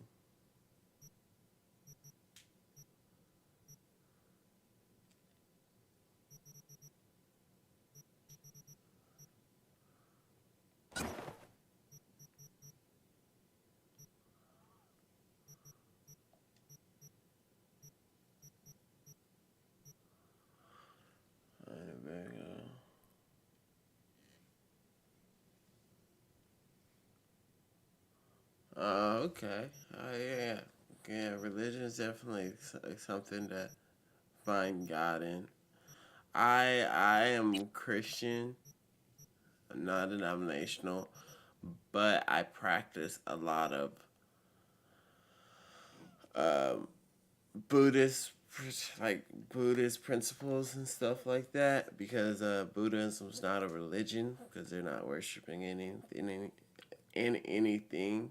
So I practice a lot of learning about Zen, meditation, and stuff, and a lot of karma and what life is, and I really like I really like it, honestly, especially on what it has taught me.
Alright. Probably what the best thing I can wear is. Alright. Do you have any more grenades? I do.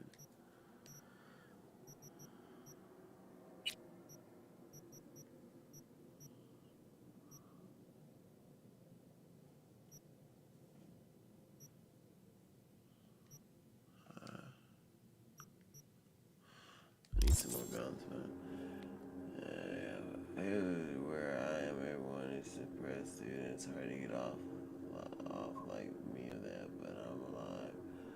Where are you at? Like, are you still like in high school, or where are you at in your life right now? Average temperatures this month in Night City have remained. Police! Going to this guy. What's going on here?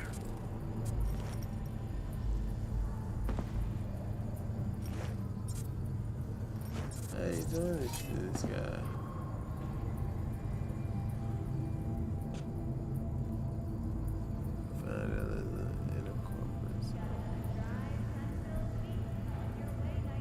Where are you at in your life right now, Banana? There's a cold front moving in. Prepare for cooler conditions as we head into the weekend.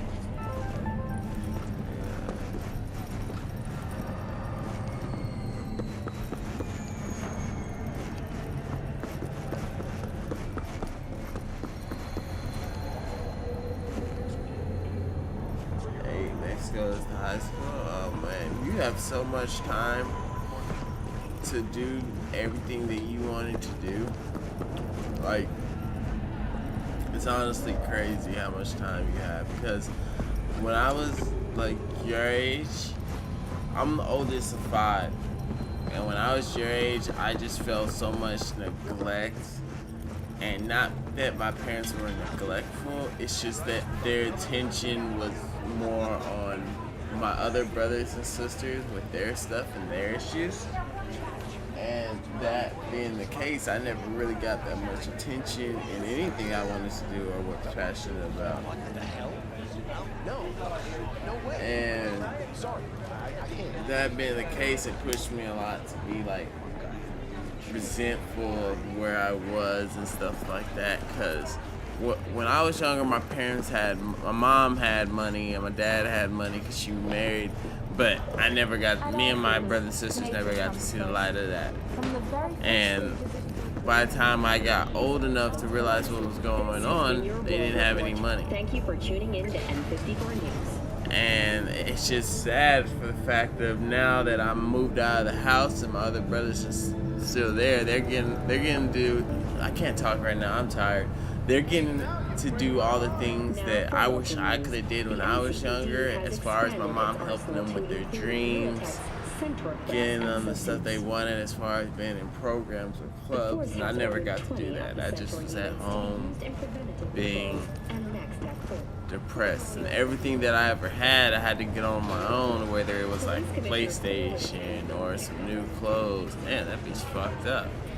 Come on, get your shit together. You need some help? You need some help? Come on, get in the elevator.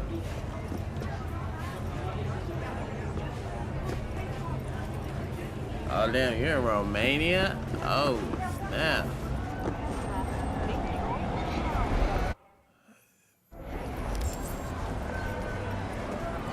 Damn, you're in Romania? What's that like?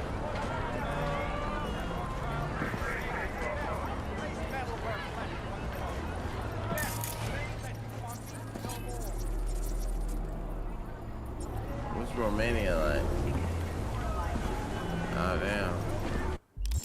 Is y'all police corrupt? You have corrupt police officers? Because in America they're very anti-black people.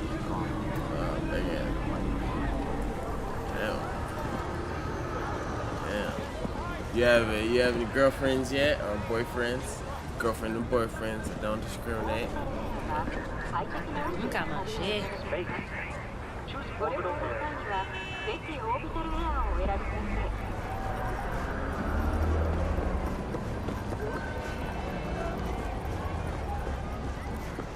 Where's my card?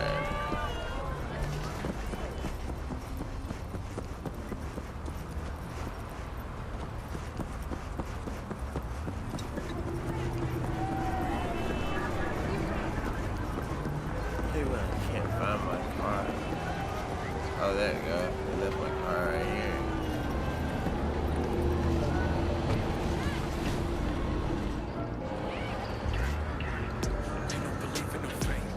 Oh, that's pretty dope. In America, they're corrupt, but they're not corrupt enough to help you out when you need it.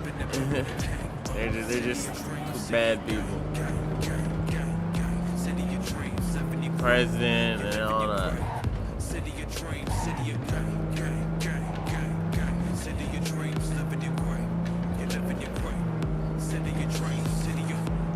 Yeah, but I mean, you have so much time to do a bunch of stuff, man. And the best thing I would say than to be resentful is just basically become successful, because being successful is like the best revenge. You know what I'm saying? Not having to ask for money or handouts or any of that is like the best revenge, because as soon as you get to the point where they realize that you don't need them, then it's a different type of conversations that you can have with them, because you don't need them. You don't need them. You shouldn't need anybody. So, oh wait, am I about to walk into a strip club?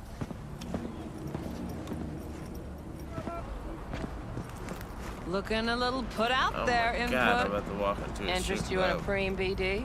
What's a preem BD? Sure, I'm in.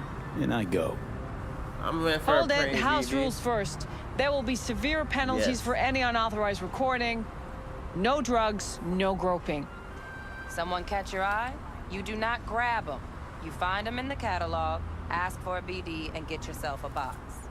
I really look that green to you. Like I don't know. Mm-hmm. Doors open. Have fun, input. Welcome to Lizzie's.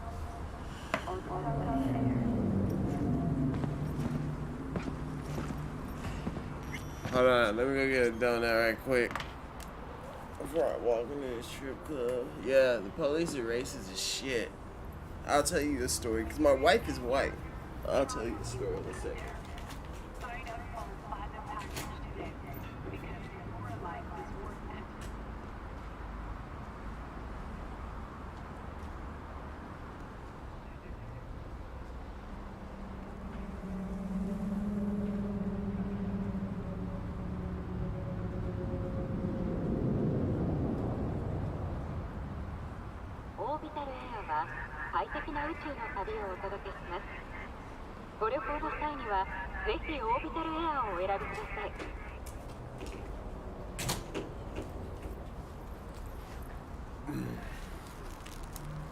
Nah, but like my wife is white, right?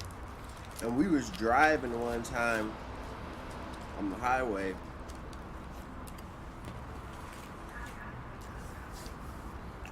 We were driving one time on the highway. Speed limit's like think the speed limit was 65, and I was going 80 in the fast lane.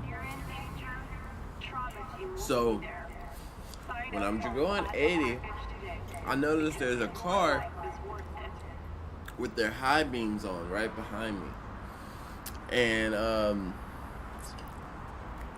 like when their high beams are on behind you, you can't really see that well.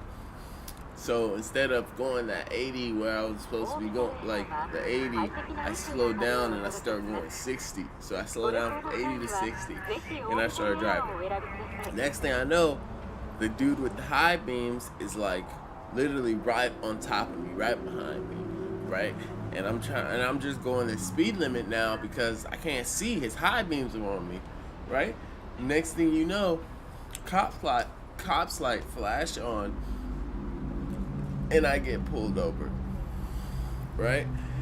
I get pulled over, and this motorcycle cop starts screaming and yelling at me, cursing and stuff like that. He said, "Who the fuck told you to slow down?" And I'm all like, "What the fuck you mean? Who fuck told me to slow down? I'm going the speed limit now. Like, how you gonna get mad at me for going the speed limit, right?"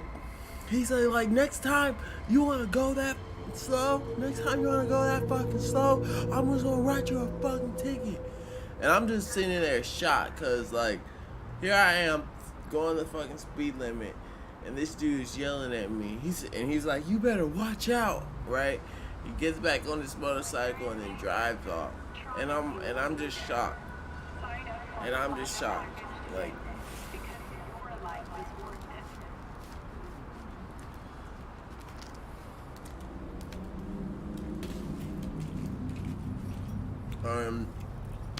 Shocked. And then I have other stories, like when I've called them for help, like when my apartment, when I got stabbed in the back and I called for help, no cop wanted to help me. Or when me and my roommate's apartment got robbed and we called the police, it took them 5 hours to even come. It took them 5 hours to come.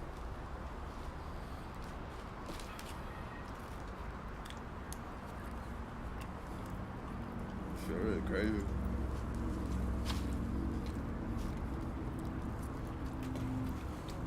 I would have to say in my 25 years,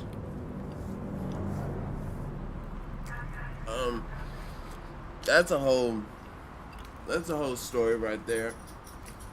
I'll probably tell you later, but basically, I knew this girl for about 4 years,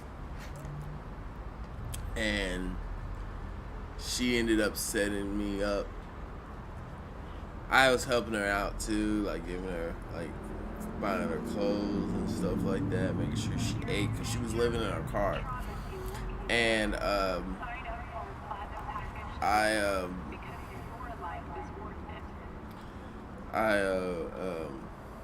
was just helping her out, and then she set me up to get robbed by her boyfriend and his friends, long story short. Yeah, there's other details in it, but that's basically what happened. Yeah. Oh, Ma, is that a man? What a sweet little face you have.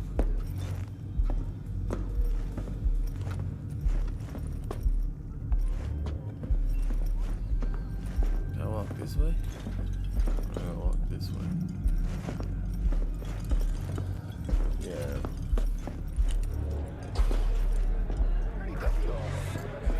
Yeah, no surprise there.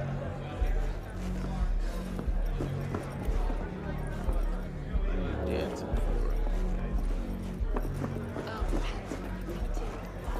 Hey. Get you something. Yeah.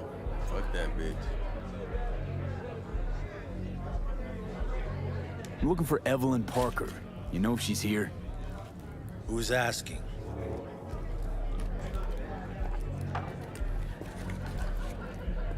Name's V. She and I have a, date. Well, V, it's a pleasure. I'm Mateo. Uh-huh. So, Evelyn? Club's big. Gonna have to look around. Can't do it for you. It's all right, Mateo. I was waiting for this one.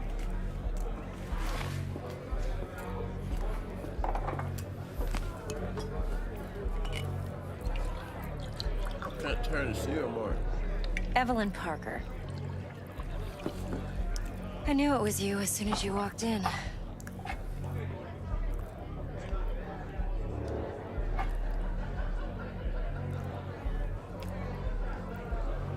Sense on? Only tequila I drink. How would you know? I like to know everything about the people I work with. Either that or it was just a lucky guess. Why are we meeting here? Any particular reason? Actually, it doesn't seem much like your thing, this place. I'll take that as a compliment. Come on. Know a place we can talk where ears won't prick up to listen. We'll be in the lounge, Mateo. If anyone asks, we're not here. So, what can a horny girl like me do for a hungry guy like you? A little vanilla and sprinkles? Who are you talking to?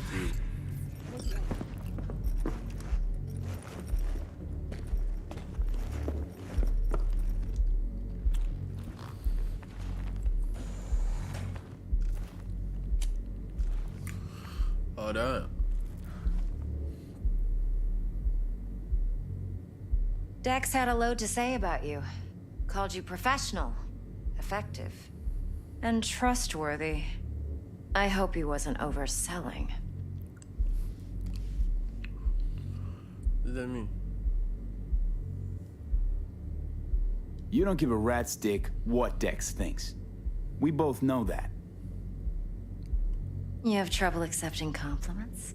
No, just think flattery's beneath you. Am I wrong? Maybe Dex is beneath you. Have you known each other long?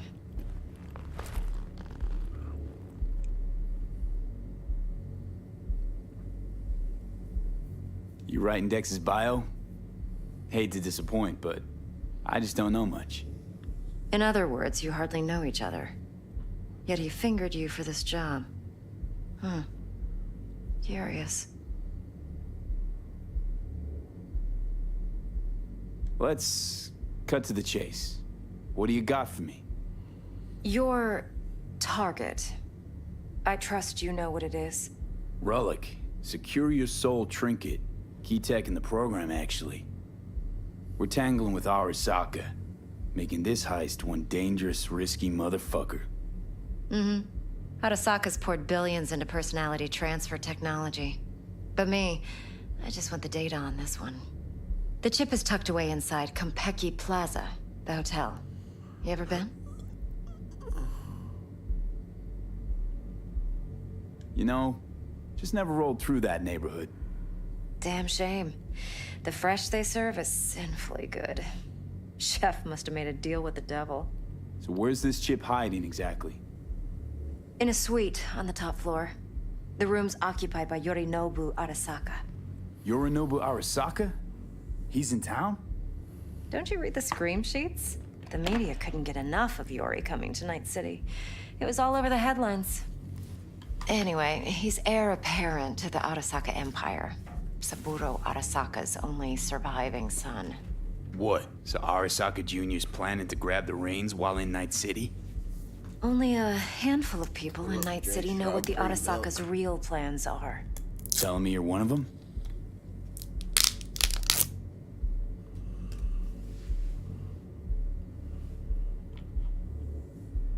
Top dog like Yorinobu's bound to have an army on call. Hotel's probably a goddamn fortress by now, too. Yorinobu keeps exactly no hustle around. Not one guard. Got rid of them a long time ago. Huh. Why is that? Surely you know what they say about Arasaka intel. Sneeze in Night City, and a blossom drops from a cherry tree in Tokyo. Yorinobu was convinced his Arasaka security detail reported directly to his father. Look, if you've got any spare aces up your sleeve, now's the time to show them. Now, this should make your prick perk up. Yorinobu recently swiped the chip from an Arasaka laboratory. He's made a deal with Netwatch. Aims to sell it to them. Have you spotted my ace yet, or do I need to spell things out? Wait, Neutral Netwatch is mixed up in this. Netwatch provides net security for all corporations, and collects eddies in the millions for it. But in this day and age, everyone's in the game, and no one can afford to be a saint. To win, one has to go all in. Fine, so no Arasaka security on the device because Yorinobu whisked it away in secret. Now, where's he hiding it? Well, likely in a specialized container. One that mimics an organic neural environment. On the outside, it looks like an ordinary briefcase. And the case is... You'll see for yourself soon enough. Provided we're done gossiping about the Arasakas. One more thing. Data that's on the chip. What is it? Irrelevant, entirely. We're talking about data Yorinobu snuck out of Arasaka. What's more, he wants to pass it on to Netwatch. Sounds pretty damn relevant to me. Listen, V. The relic. That's my concern. Your concern? Earning a paycheck. Just get the job done. I'll make sure your bank accounts are sated. Okay, what's next? Now comes the best part. Follow me. Got something for you. Should help you plan. Brain dance from Konpeki Plaza. How's a brain dance supposed to help? Need facts, not thrills. Think BDs are only good for fondling virtual tits? Jacking off to in those boxes? No. They can be a very useful tool. Good for analyzing details human perception, even boosted, doesn't grasp. Exactly what you need. So what's on the tape? Yorinobu's suite. The glorious interior. You'll need to locate the relic yourself. Hope I grabbed enough detail to make that possible. Hold up. Mean to say you recorded this? Mm-hmm. BD rec implant. Why, you object?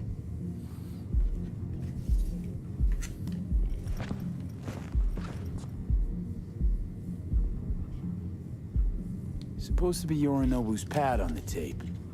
Means you were inside. You know each other? How else could I get all this intel? I know him pretty well, actually. We have an arrangement. Strictly business. Suits us both, I think. Let's see this brain dance. Judy'll help. She's a Mox, too. Besides, we go back, years. V, this is important. Judy's always been there for me. Always helped out. I trust her. But she's a Mox, not the latest member of your crew. Try not to forget. So, you'll be a good boy, tread lightly, and keep that tongue on a leash. Relax. Believe it or not, I'm no stranger to tact. In biz or life.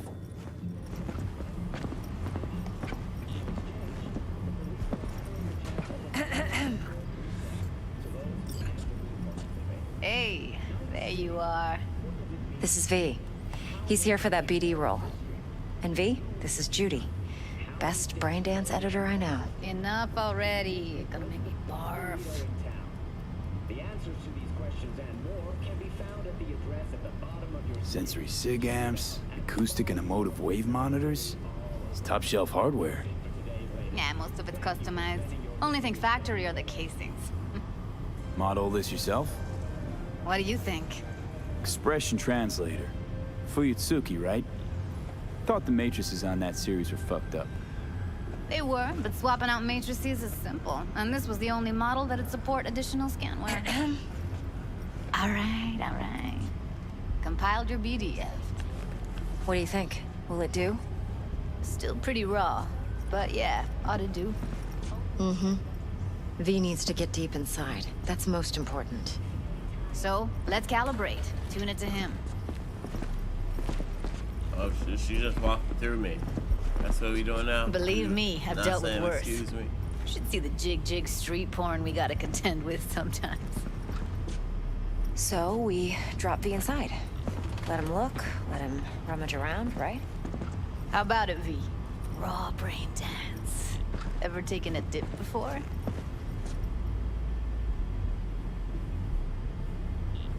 Look, I'm no BD virgin, but the raw stuff, uncharted territory. Relax. I'll explain everything. It's less complicated than it sounds. Sit down, settle in, and we'll get you going.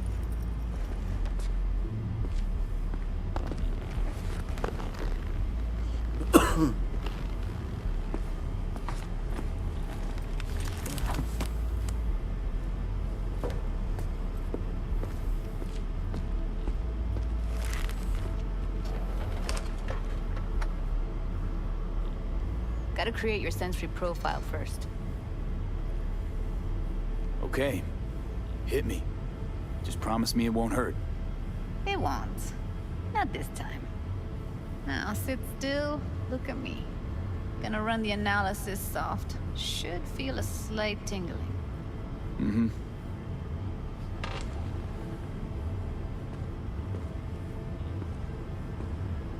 Look here at me. Won't take long. Okay, now let's set the optics and other sensory sigs. Look smack into these two screens. Pretend it's an eye exam. Am I gonna have to do this calibration dance every time? Not necessarily, but it's worth the wait. Give me 2 more minutes and you'll see exactly what BD analysis is capable of. All right. One more sec. I'm Need to get the excited. pain receptor limiters in. Okay. All set. You need to test your profile first. Tossing in a sample BD. You can use it to get to know the editor. Now let me see. Where could we... Can't he just use my recording? Why are we wasting time? So we don't risk our necks. Besides, won't take a sec. Got something here. Should be perfect. Boot it up. Mm-hmm. Let me give you the tailored version first. Let you get your bearings. Then we'll jump into editing mode. Be diving in in 3, 2... Yeah, that's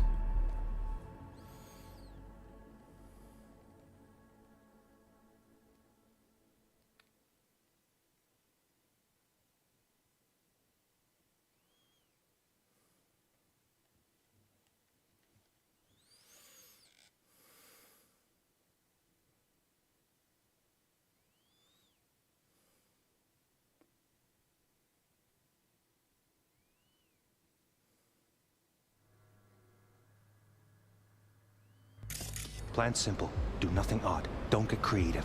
You go in, snatch the cash, get out. And we sell the BD to those psycho freaks from the studio. Got it. And remember, everything on full blast. They'll spot us extra for a wicked adrenaline high. Okay, on you go.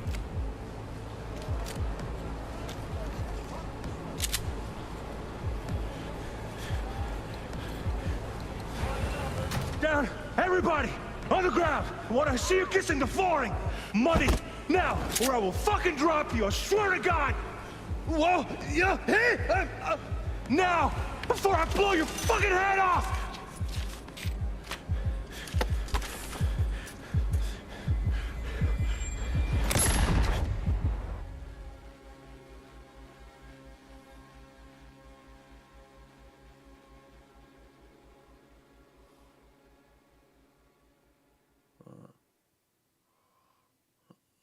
just a cutscene.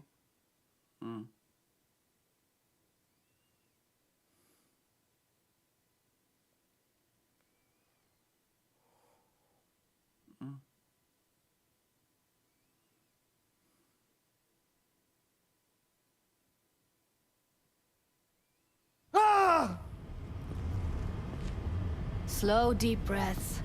Your cortisol and adrenaline spiked, but the soft activated your hormone blockers. Nothing happened. You're alive and well.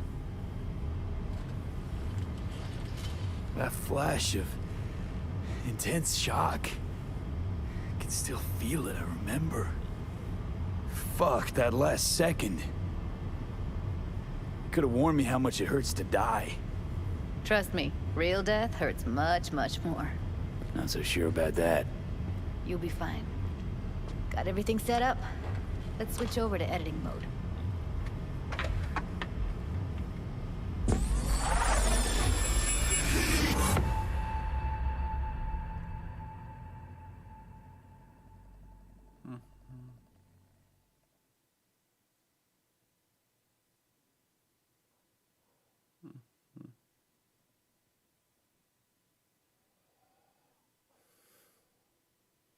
All right.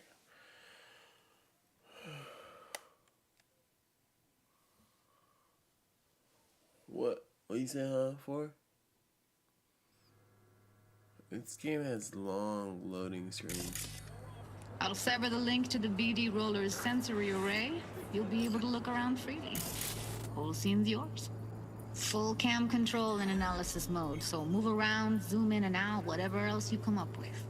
Think of it as your own little sandbox. So, analysis mode, you control playback. Can even pause when you feel the need. Then you use the editor console to unpause. Try it.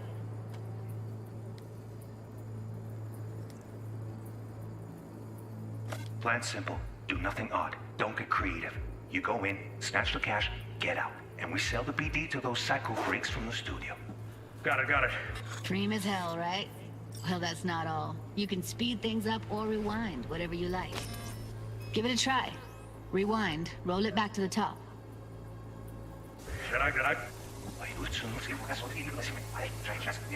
All good, neat. Now try fast forwarding a bit. Plan simple. Do nothing odd. Don't get creative. You go in, snatch the cash, get out. And we sell the BD to those psycho freaks from the studio. Okay. You can also reset the recording. That'll take you right back to the beginning. Try it. Now for some fun. This here's why you came in the first place. In analysis mode, you get to view and even scan details of the enviro recorded by the BD Roller. Focus on the heat, the gun this gonk gets from his buddy at the beginning. Now scan it. Plan simple. Do nothing odd. Don't get creative. You go in, snatch the cash, get out. And we sell the BD to those psycho freaks. Got it. And remember, everything on full blast. They'll spot us extra for a wicked adrenaline high. Okay, on you go. Okay, right here.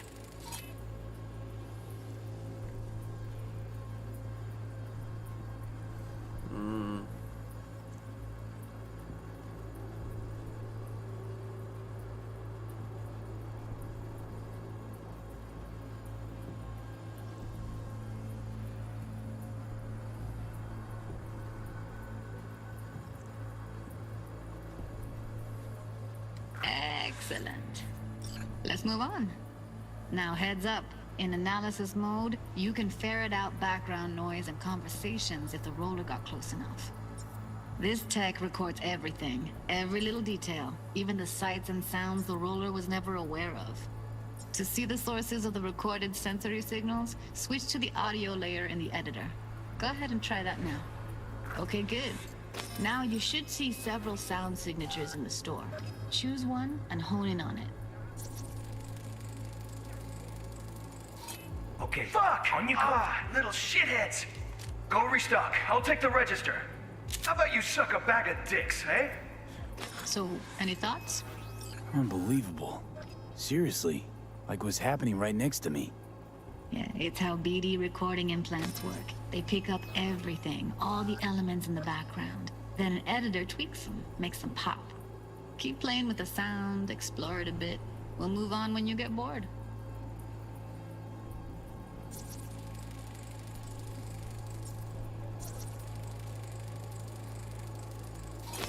Go restock. I'll take the register. How about you suck a bag of dicks, Okay. eh? We have a deal today on 2 flavors. Curry and Down. surf and turf. Everybody! Sometimes you can analyze extra layers in the raw, stuff the roller's cyberware picked up. Like what? Ev's got Kiroshi optics that grab infrared, meaning you should be able to grab heat signatures from her recording. Huh. Hella nice. Now let's wait till the guy punches out the gonk at the counter.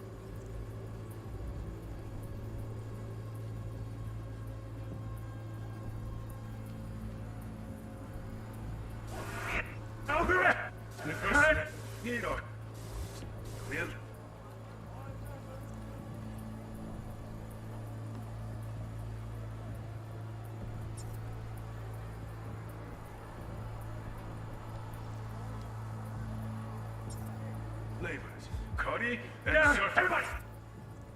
Look up! The ground! I want to see you kissing the flooring! Money! Scanning works on peeps, too. Walk up to the wounded chick. Try scanning her. All right, next thing. Scroll forward to the part where our artist gets a lead injection. Now! Or I will fucking drop you, I swear to God! Whoa! Yeah! Hey! Now! I'll blow your fucking head off!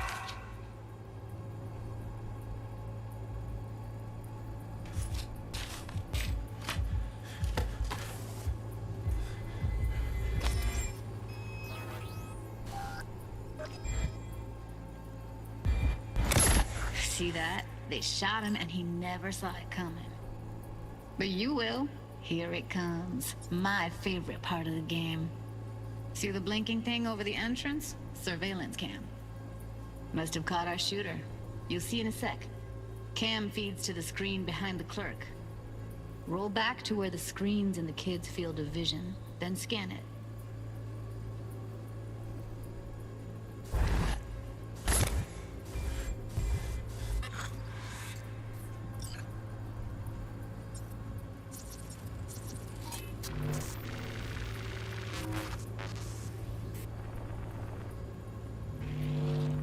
His own Chumba shot him. Probably planned to all along. Must have got a nice slice of cred on the black market for a BD like this. BD freaks are ready to pay a preem for a real flatline. Anyway, if you've seen enough, you can exit.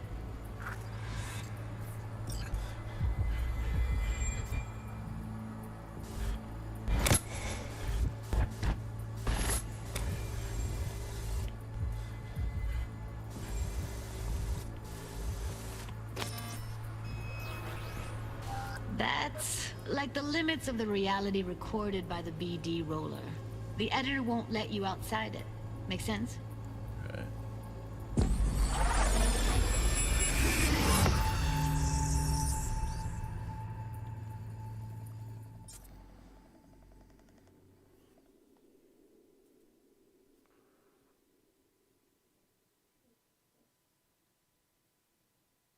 That's pretty cool. Technology, I feel like technology will get there one day. I think I'm about to get off. I got school in a little bit. Might take a little quick nap. Yeah, might take a little quick nap. Yeah, it's impressive, right? It's too bad most of the BDs we do here are only good for flogging the log. Anyway, you ready to do this? Look at your wreck? Dunno, let's take a break. Still feel like that kid when... Oh, yeah. Think I'm done. V, there's no time. Get it together, please. Okay. Go ahead. Just need T-Bug to link in. Whoa. Who? Runner for my crew, security specialist. She'll tell me what to look for while we analyze. No problem, I hope. Actually, it is a problem. Not what we agreed, Ev. Judy, T-Bug's a professional, discreet to a fault. You can trust her. Why? 'Cause you say so? Please, Judy. I'd never expose you to any danger. You know that. Okay, V. Call T-Bug and we'll dive in.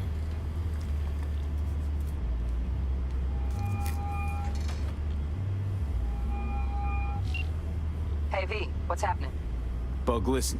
I got some useful footage from Konpeki Plaza. It's a brain dance. Konpeki. Oh, thought as much. Someone there with you? Unimportant, T-Bug. Please focus. Need your help.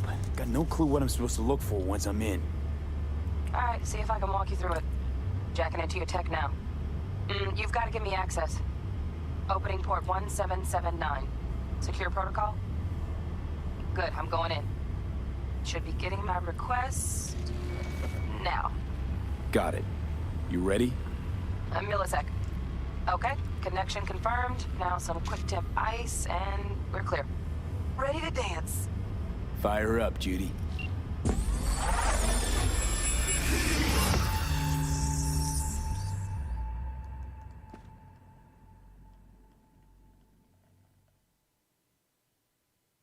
Man, I am tired. I was trying to get to a place where I could stop.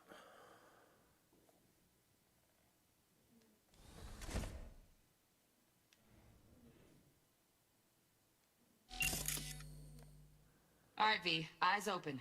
Gotta find out where Yorinobu's keeping the relic.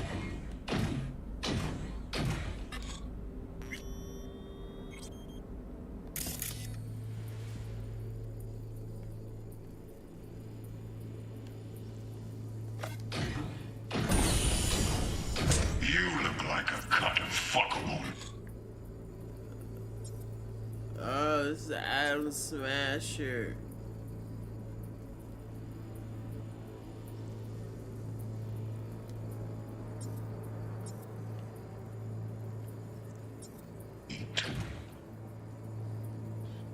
Are you?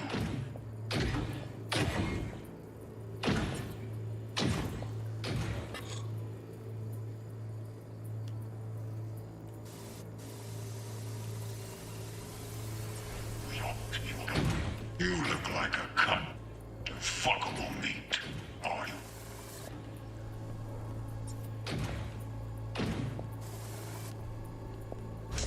I said no. They'll have my head for this.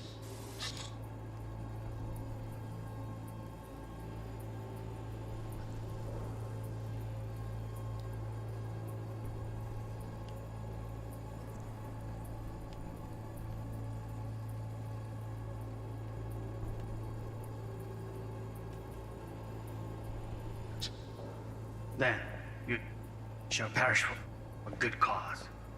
But need a minute to Listen in on that conversation, V. Could be something important. Hearing a drone. Ventilation and cooling? Servers. Gotta be. Fancy doodads in here need to be controlled. finish. We shall see soon enough. I need a minute to finish. The program is still in the trial phase. We cannot take it to market as is. We shall see soon enough. Please speak with your father.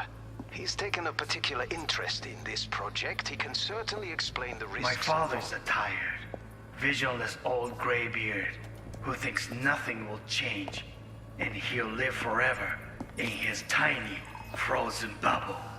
I should not even be listening to such things. You will listen to this. Saburo is an adult despot, utterly removed from reality. Stuck in some fossilized vision of a world that no longer exists. Of a world that may never have existed. We have not seen eye to eye for the past 20 years. I am quite sure we want now. Read the documentation carefully. The relic requires specific storage conditions. You must provide them. Enough. Heard that? Relic docs gotta be around here somewhere. Look for them.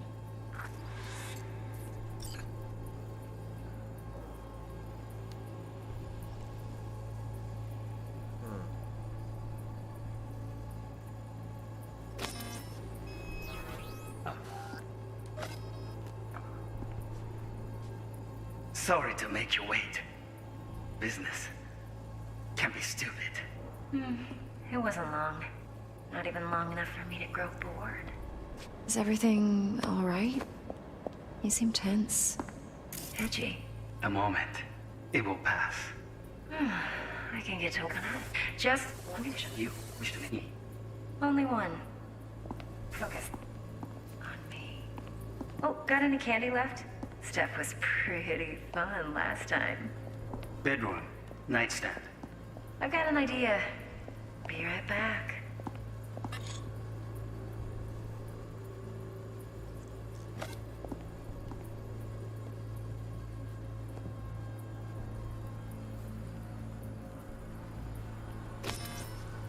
Very nice. But come here already. Just a sec.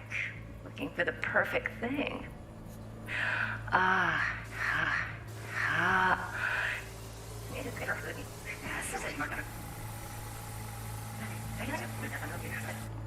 Oh, got any candy left?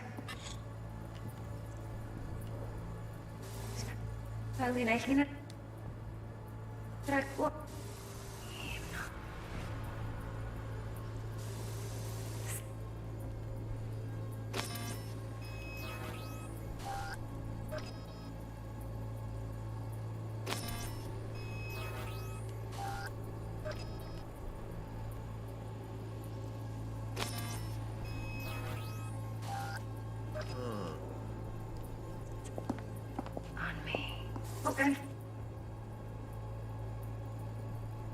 Automated turrets. Latest scanner model. Systems all connected to the server. Can you shut them off? Externally, no way. Gotta get in, check out how they link into the system first. Shit, camera's packed with new tech. Motion sensors, heat sig activators, IFF. You skilled enough to kill it all? Mucho more than enough. Just need access to their subnet. Are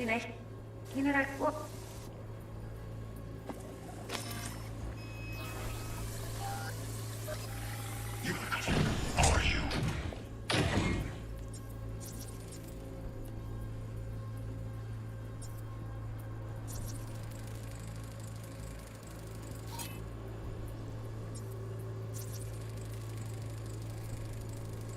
Alarm firmware's fresh, but saw excited birds chirping on a BBS. Something about lots of seeds falling to this sieve.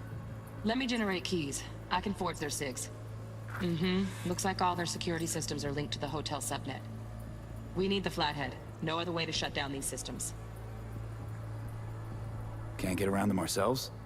Nope. At least I'm fresh out of ideas.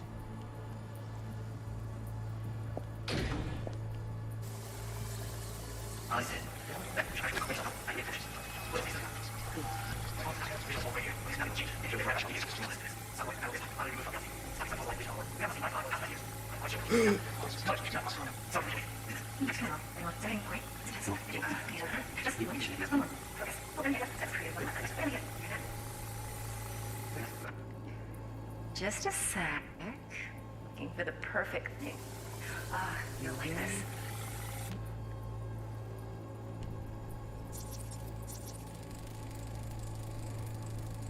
Manual details a special temp-controlled container.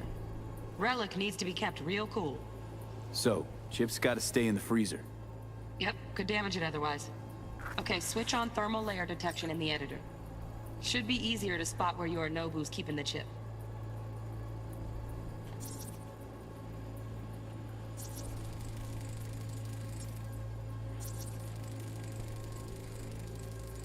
Loaded. Safety's on. Good to know, though. Once you're in there, don't forget about that iron.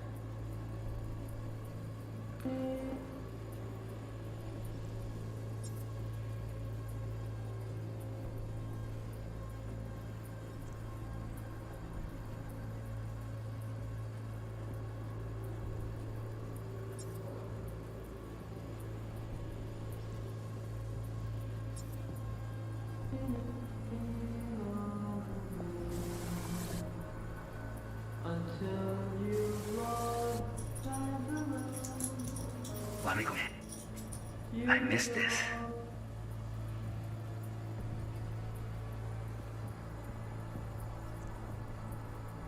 You. I know. Why not?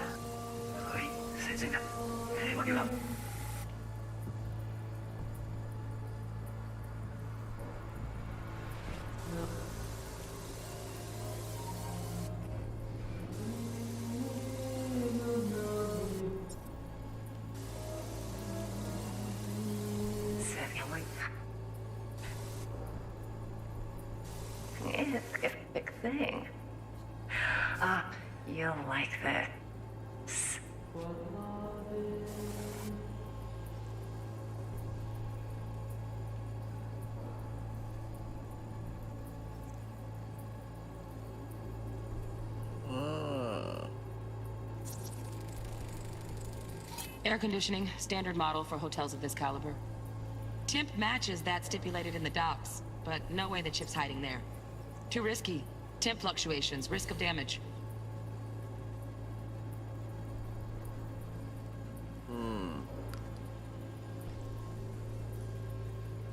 Let's see.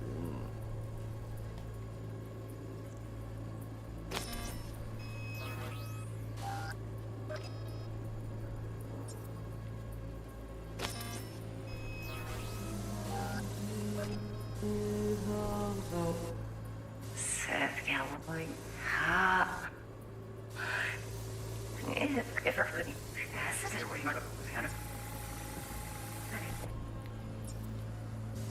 That's the end. Hold it.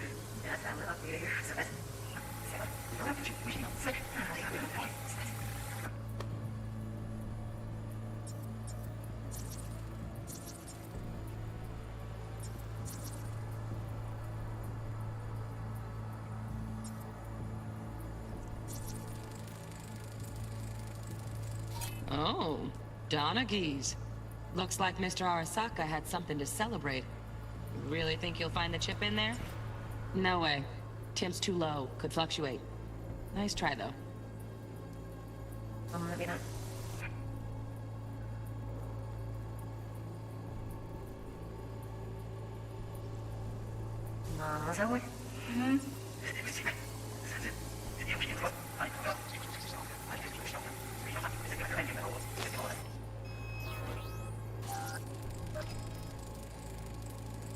Just a fancy-ass fridge. Tip doesn't match the guidelines. Won't find a thing here.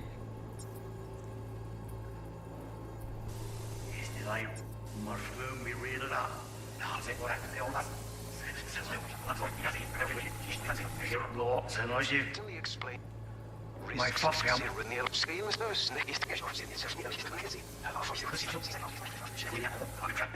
You shall perish for a good cause. But make yourself comfortable. I need to finish.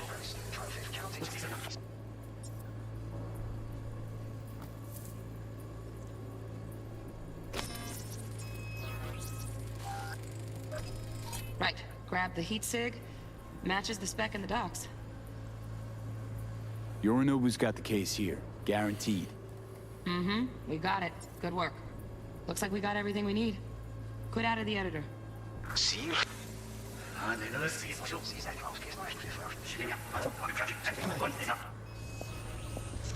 said no. Then you shall perish for good cause. I need this.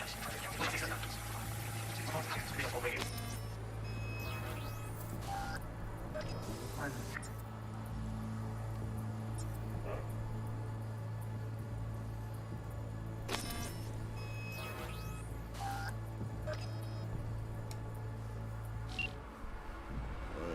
going to bed. 52.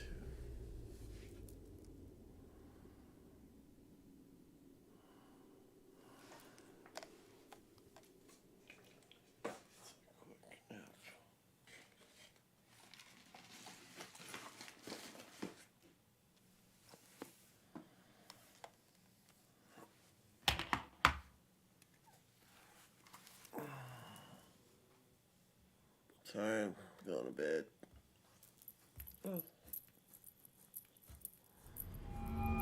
Get everything you need? Yep, that'll do. Thanks.